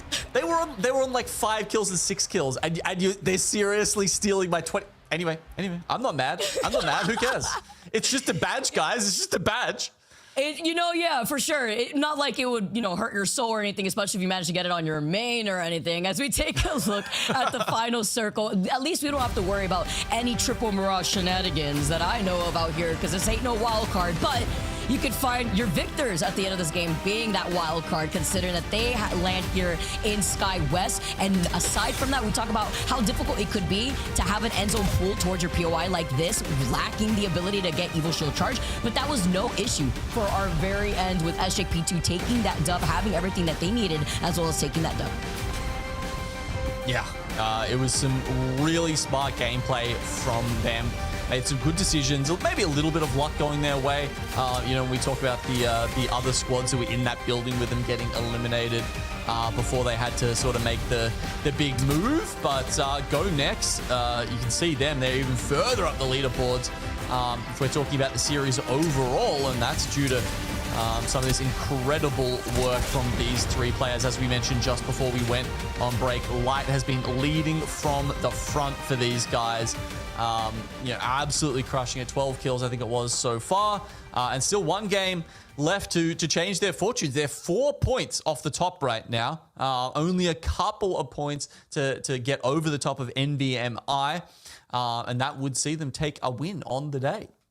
Let's see, with 1 game left to go, World's Edge, she's there. You could talk about how some teams feel a lot more in their element with a map that has been around since the very beginning, Genome. Compare that to teams that may find their success on E-District. You have to consider what these Legend Vans mean for the specific maps that we've been going to. No Caustic, no Watson. Works out because E-District has a lot of these buildings, has a lot of these teams coexisting. Now you move over to World's Edge. You happen to get a Skyhook zone, and you don't really have those control legends to help you bunker down. And what we get get everything started, I want to bring back my girl Tiff to talk a little bit about the action that we have been seeing, whether it be with the legend bands and these end zones here in World's Edge. Look, I've been loving it. World's Edge is just one of those tried and trues that we've seen since the very beginning. But the one thing that we keep witnessing is all the changes that Apex keeps bringing out. So to see it through the different iterations of legend bands and knowing that we still have Sparrow in the mix, y'all, like things are getting messy. I mean, that's a good point, Tiff, especially when you consider Ash was our ban. So we saw that last game, and it felt like almost every single time we were watching the teams, they were making crucial rotations with that phase tier. So how are they going to do that this game? Are they going to opt for a Pathfinder? Are we going to see an Octane come in? We're going to see some jump pad rotations? Don't tempt me with a good time. Yeah, don't tempt me with a good time. Probably Look, there was not. one thing that I got from Sapporo, even though I wasn't there, is someone brought me back, I believe it was Dia, an Octane keychain. It is now situated on my purse, and it makes me super happy. And I wasn't just in Japan, but I also wasn't in match number the prior game. So I want to go ahead and look back through some of the highlights of match number 5 and kind of give you guys my thoughts, as we do have a lobby restart. So we're going to get everyone back into the game, make it fair and square, and finish off EMEA Match Day number 3 with a breeze. But Shalala, we see them make their rotations in a lot of our games throughout the day, but they finally get into this early battle here. Yeah, this was really isolated too, in a good way to pick up some KP once you find yourself, a little lacking on the order of standings. And then we got to see K Sweeney, unfortunately, getting deleted back to back because he just came back. They finally got that res, and then the Devo just doing what the Devo does best of. Just being absolutely disgusting out there. There's one thing that we've seen through a ton of our highlights, and it might not be the 30-30 because that's everywhere, but it's the Devo in some of those end games, and it just reigns supreme. Cybercats, though, I'm kind of waiting for them to have a stellar game on the day. They won their first showing, so being 9th overall in match day 3 here thus far, it's tough, but that shot, tougher. 102 damage. Jeez. Oh, I can't. It does kind of... I was just going to say, it kind of feels like the LMGs are sort of coming back into it a little bit as well, right? Yeah. I saw one guy in the lobby has their name as, on their Spitfire arc right now. And I'm sure you guys noticed in NA especially yesterday, there was actually some Spitfire, not as a meme, coming in genuinely into the meta. Well, I love that you're going to open up that conversation, because I've been perusing a lot of the Apex community, and when everyone starts having the Apex podcast, I listen to that all the time, and they talk about how you can't necessarily have an AR meta or an LMG meta when you've got these 30-30s and PKs being so strong, which is why you've got kind of the Gibbies and the Newcastles and yada yada, all the things, right? But if we are seeing this many Spitfires coming back or start kind of getting in there along with the Devo, it's gonna be wild at champs. Bring me back the Spitfire. I agree, by the way, because I've been using the hella Spitfire and it just shreds, especially if you take mid-game fights too. But in the end game, things like this, when you're dealing with everybody having a PK in hand, I mean, good luck with that. You're not even gonna be able to get through half the mag before you get blasted by a PK. Yeah, and then we bring the series. Oh no, tell me more. Well, look, yeah, have a look at the series results, guys. Sorry, I just wanted to say shout out to the devs for that one, because I genuinely think one of the only reasons we're getting, guns like the Spitfire, charge rifle coming in is because of that embedded hop-up change, right? Like, would people be picking up the Spitfire if they knew that they wouldn't be able to get that gun shield generator coming online later in the game and giving them more effective help? I don't think so. I think that's actually something that tips the Spitfire over the edge into that usable category.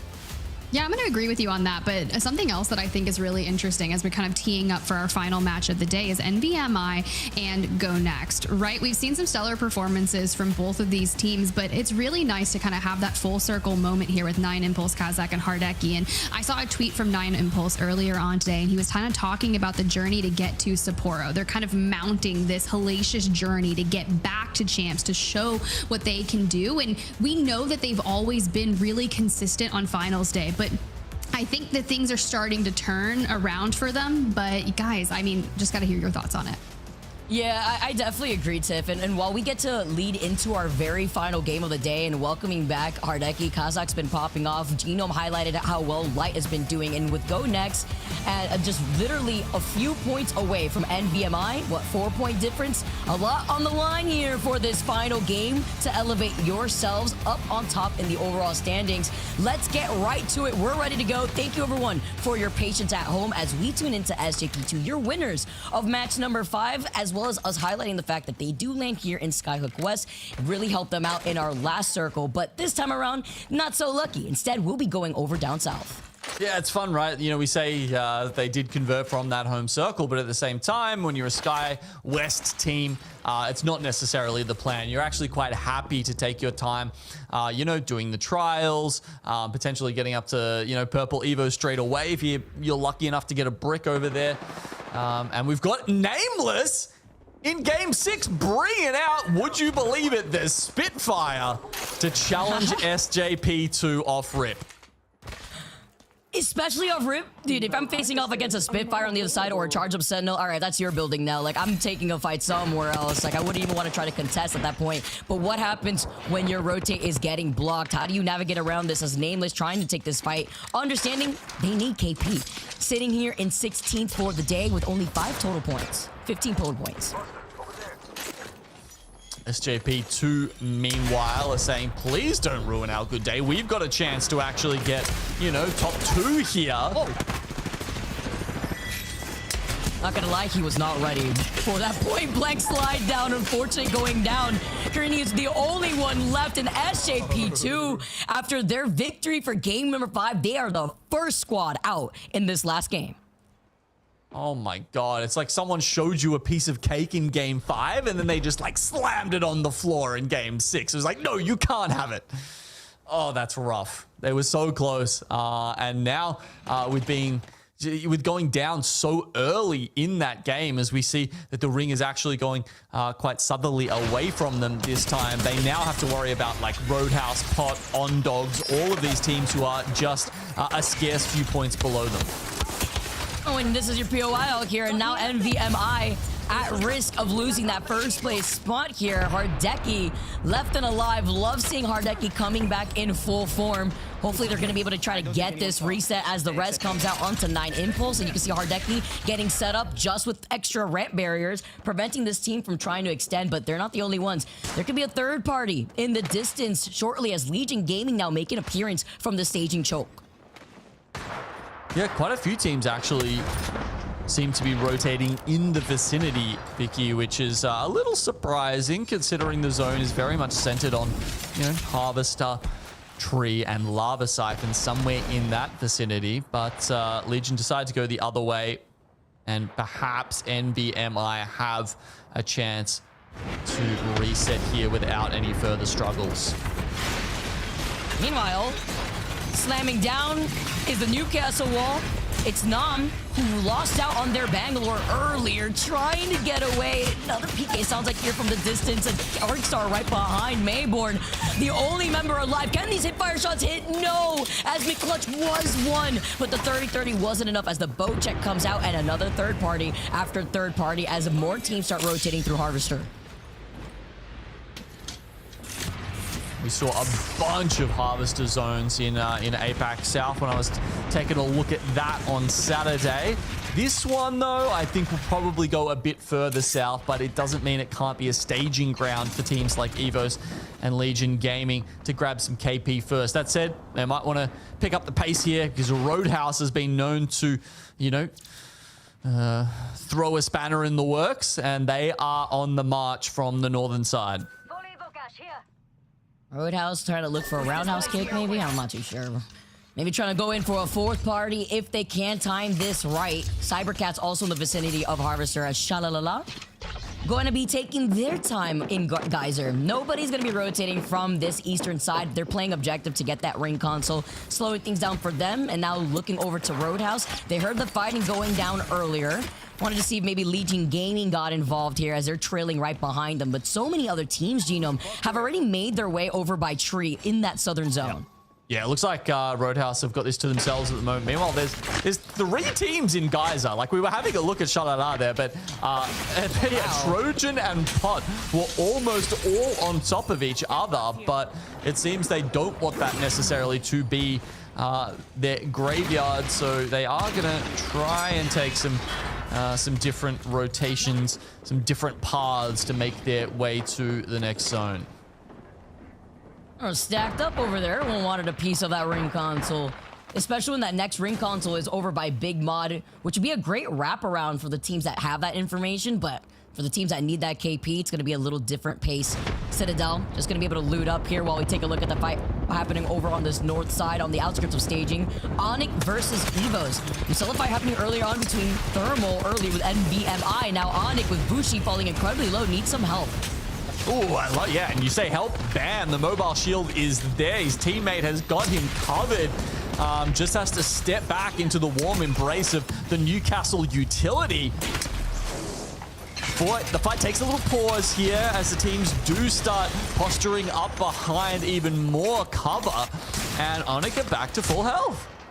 Oh, EVO's having to be careful because right behind them, they are so fixated on ONIC. Wrapping up on the other side was on Dogs to sandwich them. Now EVO's recognizing that they're in a pinch, lose out on Hoodie.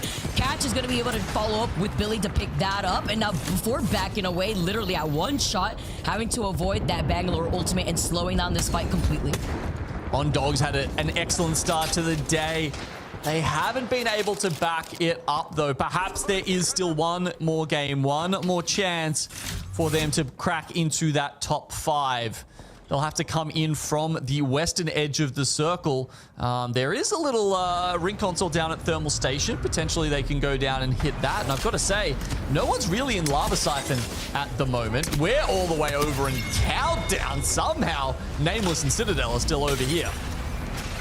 We are out here on the north side, trying to take this fight. Again, isolated because everyone's already kind of moved up into the next edge of the zone. GoNext kind of falling incredibly low with Light trying to take a different off angle with the Massive in hand. Who says you need Justin PK when the Massive hits like a truck itself? Oh my goodness, GoNext. They completely circled around Navi to overtake them and win this fight. Get some easy KP here and we'll be able to now move on. Do you have any wonders why Light is leading from the front with that crew right now? That was excellent work. Doesn't even need the PK. Has to you know, go off meta a bit. Has to settle for a Mastiff, but he still makes it work. And they take up a prime position at the bottom of tree. That map showed you that they have a lot of space to themselves right now. And other teams later will be rotating in. But for now, GoNext have picked up a beautiful piece of real estate. Well, now on Dogs, though, off of their rotate when they were trying to get cheeky with it and trying to go in for that third party, are in some trouble. Taking this fight in staging against EVOS means that Citadel Gaming, who came out from Countdown, do get to hear this fight, and they're not alone. Nameless now moving up ahead, and on Dogs losing out on Billy just leaves Catch as a solo. No, this is not looking good for On Dogs, especially with Nameless coming in off the back. Citadel also going through the vault tunnel. Is there a way the Catch could avoid being caught here? He's going to try his best. Sparrow is a little slippery. He's up to purple. He's got 2 charges of the Stinger Bolt left. Perhaps that is enough to dissuade EVOS from catching on to him. I like that. Slow them down. Force them to shield up if they have to before looking back and moving on. But wait until he gets to the other side of that wall, because waiting for him closer to where that Moby usually is by this house is Citadel Gaming, who have now exited out of that vault tunnel that leads into Landslide. And the fighting hasn't stopped here in Harvester either. It looks like Roadhouse, who is still lingering around, still taking their time. Okay, Swinny tries to get above him, but Blast is ready for it. Swivels gets the door, and Citadel, they're coming in. They need to make sure this is a quick reset for Roadhouse. Hopefully they've got some, you know, maybe an overflow amp they can find in one of these boxes here, because they will need to reset before it's too late. I'm still surprised that no one has gone to Lava Siphon. The fact that you have the ring console inside the zone right now would be one of the easiest zone 4 scans and reads you could have in your life. Hit the survey beacon afterwards, you would be able to know exactly what you're playing for. I'm expecting that maybe one of the teams that ends up winning this fight that we're currently seeing in Harvester may take that roundabout position if they want to scout to the right and circle around Lava Siphon. Depends on how long these fights can go, though, because it's Citadel Gaming with Roundhouse and EVOS in the distance. And then coming out of zone is Trojan.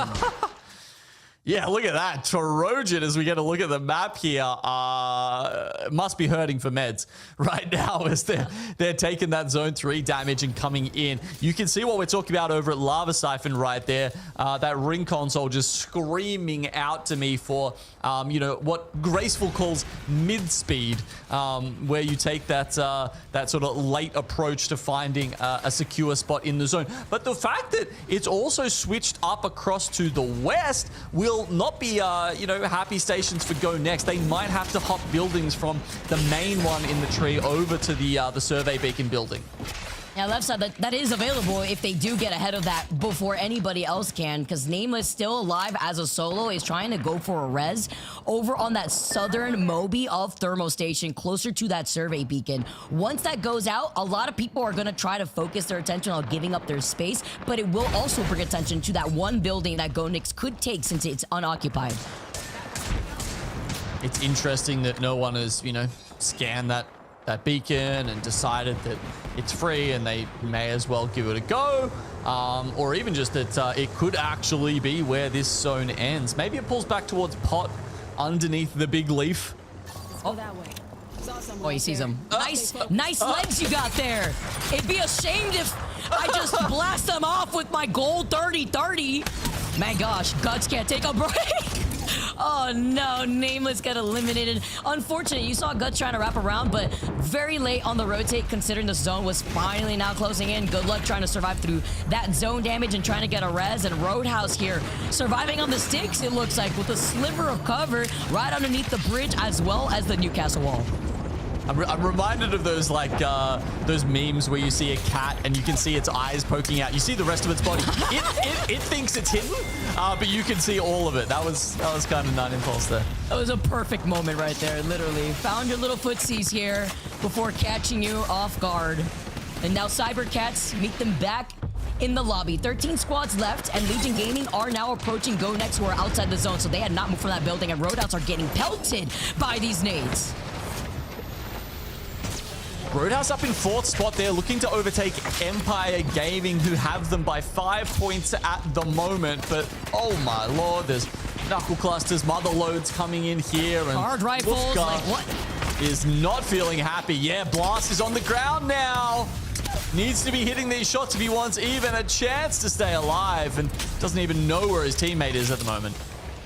If someone's griefing from a mile away with the charge rifle and poking at them, they still get the knock with the PK from afar, but Roadhouse can't even overextend because there's people poking at them with these long-range weapons. The 30-30s, I'm hearing the bow check. CJ drops down from the heavens and then finds the rest of EVOS to try to take this fight, but McClutch, literally, can he clutch it out? No, he doesn't live to the name, but Hoodie comes back right on time as a superhero for EVOS to save the day. You said it, the superhero landing. Comes back in, no attachments, doesn't need any. The Peacekeeper will still do 100 damage to your face. Anyway, short-lived. SLR will come along for the finish up. By the way, GoNext, so they get those couple of kills. They are now equal with NVMI. Anyone's game, anyone's game, Vicky. That is crazy. 61 to 61 apiece here. NVMI, GoNext, both still alive and kicking. And GoNext is closer to that next zone, really. But are going to have issues with Pot looking at them. As you can see right here, it sounds like a Sheila that is ringing. You're forced to call in the cat wall. Yeah, it is. They're just going to be shooting right through that wall, getting a little bit of flashbacks from our previous seasons beforehand to try to deal with the cat meta, and GoNext try to wrap around the backside of tree. Oh, they get the next crack here. That's versus Citadel, who we're not expecting. GoNext to wrap around them, but now GoNext get taken out with 61 points. This allows NVMI to hold the throne in first place with 62 points. And that all but secures it. Empire Gaming are currently 14 points behind them, now 15 points behind them. I'm not sure it's actually possible to bring it back at this point. We're only 7 squads left. The Grim Reaper is back, and he's back in style, taking names, taking lives. They're up on the high ground, and they're not looking to stop anytime soon. Talk about the fact that Kazakh has just been fragging over the course of today, too. Love seeing the synergy with these players, and having that gold 30-30 definitely helps out, especially when everybody's going to have to transcend through this open ground into your line of sight while you're still in that next zone. Exactly the weapon you want if you have the high ground right here. It's the gold 30-30. You can see Oirain is 1 bullet away from upgrading the Skull Piercer on his, but may have to rely on the Peacekeeper if VCGO get any closer to him here. Slow and steady. 6 squads left. You can hear that Skull Piercer blasting in their ears. They managed to get to safety. The zipline putting them into cover.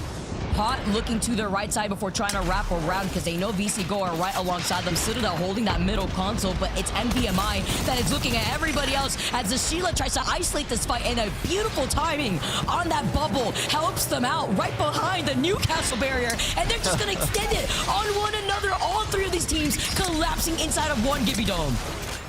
Oh no, Citadel Gaming. They can't run, they can't hide any further, and it's gonna be Pot who take the spot away. Now clearing that southern side too. Yes, they're on the low ground, but they're still inside that next zone, and NVMI have noted where their positioning is as well as where everybody else lives in this lobby, actually. They know there's a team underneath them. They see ONIC over on that one ledge, and they know there's that team Pot that is going to be coming in from the middle side of tree. But eventually, Pot will probably be put into the line of sight of ONIC once that next zone starts closing in, because they want to try to avoid putting themselves in the line of sight of the high ground team for reasons like that. Little jump spot. Lucky doesn't get the double tap there, honestly, from Kazakh. But yeah, as that map graphic was showing us, all 3 teams basically are going to be looking at Pot. If they didn't come fourth here, I would honestly be quite surprised. And I think Empire, ONIC, and NVMI will try and hold them out for as long as possible. Looks like NVMI are probably going to have to drop off first. Actually, no. They might just be able to safely and nicely just rotate around to their right side. They don't have to drop. They can actually just waltz their way into zone. That's why their priority right now, even though ONIC is really close to them, it's looking at the right side in case they have to prioritize that rotate with the zone closing in behind their back. But a nice crack and trade-off as EQ's forced to pop this shield bat. Now, zone closing in shortly. Gonna try to move up with Oirain taking an off angle with the rest of Pot while avoiding being in the line of sight of NVMI.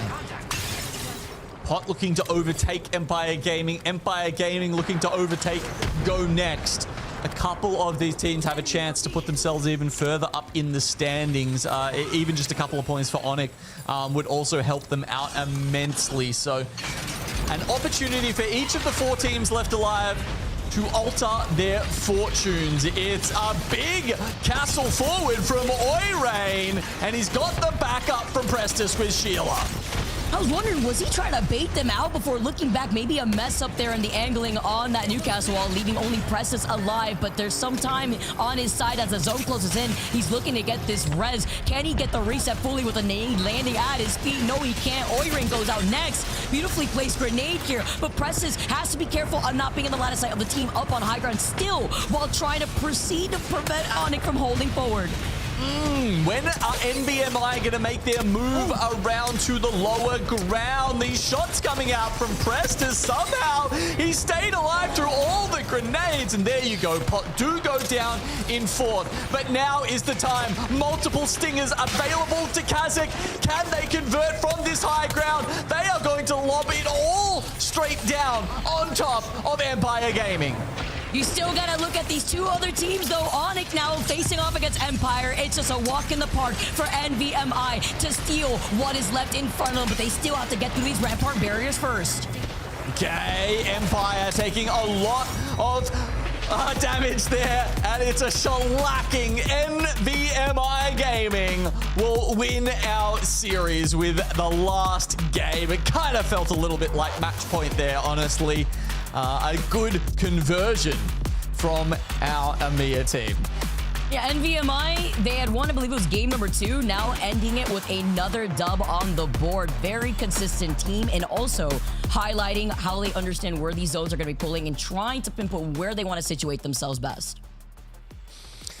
Good stuff there, and yeah, rewarded with a series win, right? So that's very nice for them. And then, you know, moving down, GoNext obviously were eliminated quite early on, and just, you know, sort of sitting there crossing their fingers that no one would jump over the top of them. As we look at the match 6 results, we get to see that ONIC managed to pick up 13 points, a big part of their tally so far, while Empire got 11.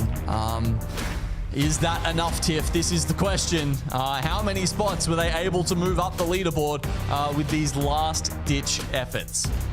Look, I'll take a top 3 from them after their performance today. It was really difficult, but there were a lot of strong performances. I even love that Citadel Gaming there in 5th place overall, 10 kills. Like, that's pretty massive considering it was a real ebb and flow of a series for them today.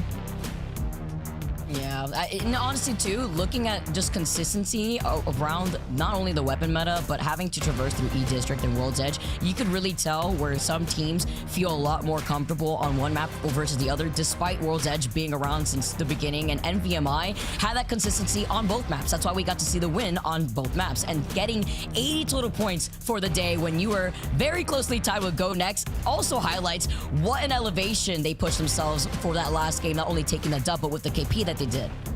Yeah, and something that stood out to the cast, Genome and Vicky, is that you guys were highlighting that exact very performance throughout GoNext and NVMI, just very head-to-head. We highlighted it before we dropped into match number 6, and it was kind of just bouncing back and forth. But when you see GoNext fall really early on in match number 6, it's NVMI that just focuses on everything that they need to do. And we talked about Hardeki kind of coming back into the mix. 9 Impulse and Kazakh, they've had so much experience playing under, you know, they played together under Aurora, and that was a very Aurora-esque gameplay there, Genome.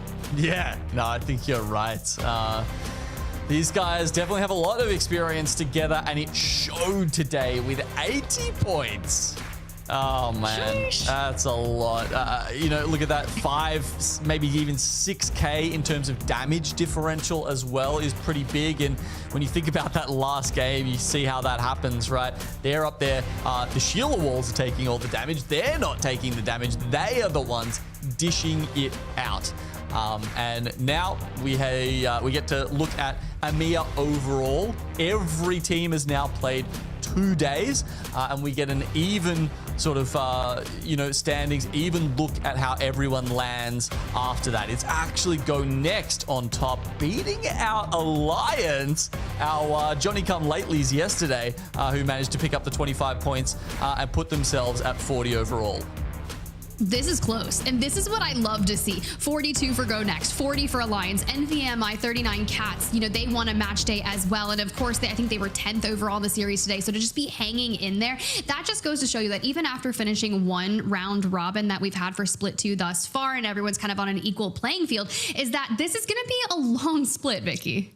Yeah, but you know what I say, Tiff? I always want to see some more Apex out here. And if you could draw it out as long as possible, you know I'm the first one on board. And looking at the way that the meta has shaped up, what the legend bans have brought on to our pro players and having to make those adjustments, and even including new maps into the competitive ALGS pool, it's led things for a lot of these teams to either bank on getting a lot of these points on the maps that they do perform the best on, as I keep mentioning, or do they want to play a little bit differently, maybe a little bit more aggressive, so that way they can make up for the lack of points if they feel like there's a map that's specifically their weakness?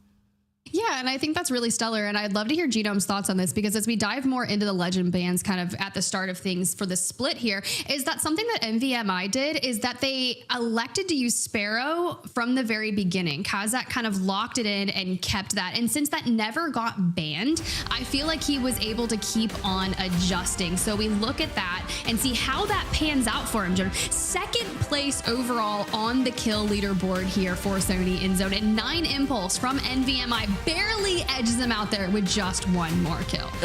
Yeah, good performance from the team. It is interesting that people, yeah, that school of thought about like, oh, we don't want to have to worry about legend bans. We'll just like, you know, kind of keep playing the same thing over and over. I mean, like obviously NVMI weren't doing that. They started off with Ultra and Caustic.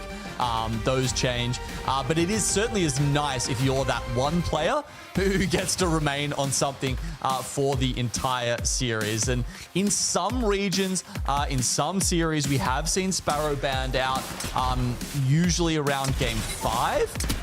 But yeah, this time he actually manages to make it through the whole way. So I think that's nice for him, especially in some of these end zones where, as we noted, there was big disparities between high ground and low ground, and it gives you a lot of agency that you wouldn't otherwise have.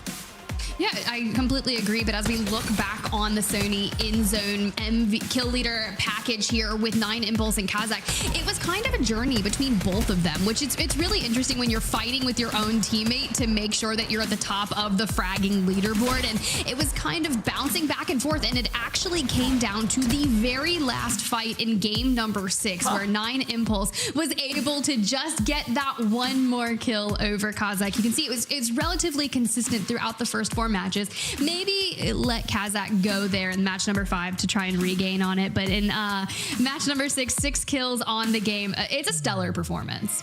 He fragged out on that last game. I'm laughing just thinking to myself, like seeing this picture and then stealing that last kill to make sure your teammate doesn't like dethrone you for kill leader. It's like, yeah, we take those.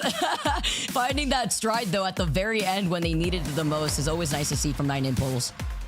Maybe it's just the buff here, and I was thinking about this while you guys were casting games 5 and 6. It's something about every time I drop on the show here for ALGS, this team pops off. I must be a blessing and not a curse at this point for them, Genome. That's got to be it, right? So many. So how many different TIFF curses are there? I'm losing track at this point. Too many, bro. I've got a death note like in the other room, I'm pretty sure. A lot of things being attributed to that.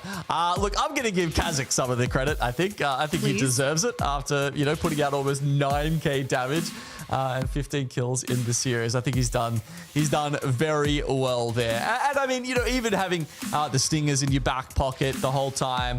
I'm trying to think, did he go for... I think he was opting for the 3 separate stinger upgrades, right? And that just means you've always got eyes on your opponents. You've got intel as you're pushing them, as well as getting those zaps and slowing them down, because the stun on the stinger is one of the most important parts of it. Yeah, so can we just open up like the lore of this roster really quick as we have Hardecki's stats on the board? This is the same Hardecki, guys, that played Lifeline on LAN with this roster. And then Kazakh kind of steps in when Hardecki leaves and tries to kind of replicate that Lifeline gameplay. And that was what, like a year and a half ago? This just goes to show you like how long I've been kind of out, but kind of coming back on in. But when you bring Hardecki back on in after Oirain left, this is where we still have Kazakh in the mix. So seeing kind of all the chemistry come together for this team and get 6th overall on match day number 2, which was their first showing here in Split 2. And then to win 2 maps on the day, both on one on each map, and then take the overall in a dominating fashion. I'm excited for the future of this team, Vicky. Yeah, I definitely agree. It's giving Aurora, right? You talked about it earlier, and I'm excited to see Hardeki back in full form. That's how you open up a whole new can of worms. You highlight EMEA, you highlight how EMEA's been doing recently against the other regions. Now you bring the Grim Reaper back into the equation. What is that going to shake up here? If anything, I'm super excited, honestly, Tiff. You talk about history and you talk about how ALGS has shaped up. Hardeki has been one of the names that has always come up in my head. And then you think of where Oirain went, right? Genome, you and I, when we were casting, we were talking about Pot there on the hill, right? We're like, surely they can't lose this. Sure, they didn't have a lot of nades and they kind of tried to make use of it and they drop on down, still have a strong performance, and they make it towards the end games, a couple other matches throughout the day. But that's where Oirain went, played alongside Taskmaster, who used to be on the Fire Beavers with them. So it's kind of like this revolving door of players in that realm, and they had a really good showing today as well. Yeah, I guess when you got just, those characters, those players are available to each other in terms of, language barrier or something like that. Yeah, sometimes you do have to go back to the well in terms of teammates, but this time it seems to be working out to some extent for each of them, right? I think the other thing interesting to note about those teams is, we're talking about Hardeki as the Grim Reaper, but he was the lowest fragger on the team today, right? He was actually playing more of a supportive role. And it's interesting to watch players as their careers progress. We are, like 6 years into Apex Legends and maybe 4 or 5 into ALGS now. And to watch a player go from, being one of the hottest fraggers in the entire scene to maybe just being the cool, calm, collected guy who makes sure, your teammates are in the right spot and have what they need to frag out. It's been an interesting journey. I think that makes him dangerous, even more so dangerous than he had been in the past, because if you are putting a strong fragger in a support role, just what are you going to unleash when he has to clutch up and then hit the reses and everything on his teammates? Like, that is the kind of thing that you're going to need, and the flexibility as we move on. Should they be able to mount that heroic run and lock their tickets into Sapporo, what you're going to have to flex throughout the journey to get into that finals lobby. Yeah, I think you're absolutely right, Tiff. It just adds an extra string to your bow, and we've seen a lot of players growing up and stepping into those bigger shoes, having to fill the IGL role. We're going to be on North America soon, and we're seeing just the start of that journey for Zainu, right? So definitely some links to be drawn there that we see throughout the regions. I agree. I think Kazak's actually the one calling the shots for NVMI, but we'll have to tune back into that later. I know we're working on getting an interview. Not sure if we're going to be able to talk to NVMI or if it will be someone else. Hopefully we get 9 Impulse on here. The last time we talked to 9 Impulse on the broadcast, by the way, he was at a flower crown and was just trolling us. So you never know what you're going to get from the boys over there. But I do want to go ahead and look at the last circles, those final circles from our match day number 3. Vicky, now you and Genome kind of kicked us off strong with match number 1, but look who is in the end game. Oh man, you have NVMI dropping down on some heads here, but it was at the very end for this final game specifically where they were able to split their attention into 2 teams. And because Pot wasn't in the equation and ONIC was still recovering from the Sheila, they were incredibly low, and all NVMI had to really do was walk up and take the rest of the KP that was at their feet. God, the PKs from up above. Is this just going to be the entire storyline of Split 2, Genome? Look, it could well be. I don't know if we'll see a nerf for the PK, honestly. Like, shout out to Respawn, of course. They've been doing a lot more sort of hot fixes. If anything gets a little too out of hand, we're seeing them get on top of it pretty quickly. Frankly, I'm quite happy we saw that happen to the RE45 before the season started. Otherwise, I don't think we'd be seeing nearly as much diversity in the guns as we are right now. So much chaos. We saw a ton of 30-30 action. Obviously the PK, a couple of rogue charge rifles in the mix, and you know what's going to happen if we get Monsoon in a lobby later, and we'll just get even more charge rifle action. I saw a tweet from Rambo, speaking of NA, while I kind of get this interview teed up. He referred to the charge rifle as a Death Star. Just absolutely leveling people out. And I was like, that's pure comedy here, because that is exactly what it feels like when you're just trying to mind your own business, hit a rotate in a completely different POI. But some of these long sight lines are just open season for the Death Star, aka Charge Rifle. I love how he put it into words too, because for me, it's not the Death Star. It's like, it feels like you're getting put inside of a microwave and you can't do anything about it but cry until you find some cover. Gotta find that cover, which is really tough to do out here, which is why I think it's really fun seeing the new castles, the ramparts coming into play. And it's been fun, right? It's been an absolute journey here on match day number 3 with B and C. And I think we did land our interview, guys, and I'm really excited. Sorry that it's not going to be with NVMI. We are going to keep queuing that up. Hopefully we will have him in just a moment. Do we leave everyone in the suspense and kind of surprise them, Genome, with who it's going to be? Well, I mean, I don't know. So you don't know. I'm there with the audience. Yeah, I don't know. Maybe it's in the Discord, but I haven't looked yet because I like the surprise. I do love the surprise because you have to think about the journeys of all the teams that we've witnessed today. Because look, I don't know about you, but we have a lot of community that loves to all analyze Apex and the comp Apex. And we kind of have that whole situation going over on Reddit. And I was like, what is everyone talking about with EMEA as we pull up the series results from today? And some of the players and the teams that we keep hearing about are Alliance. But when you've got NVMI, GoNext, Empire Gaming, Pot, like we're finding our form to be able to take down some of the large orgs in EMEA. Or will Alliance, after that Game 6 win yesterday, find that footing and then just completely have a chokehold on the rest of the split? I think the gap is closing, Tiff. I think that's what's happening here. A lot of these teams in EMEA have understood like what Alliance has been doing that works, and I feel like if anything, the region, it feels motivation. Like a lot of regions like to talk about who puts in more work than others, like what are they seeing other players do versus other squads that may not scrim as much. And I feel like EMEA is hungry and they want to be able to showcase that it's not just the Alliance show, right? That other squads have come back in full form.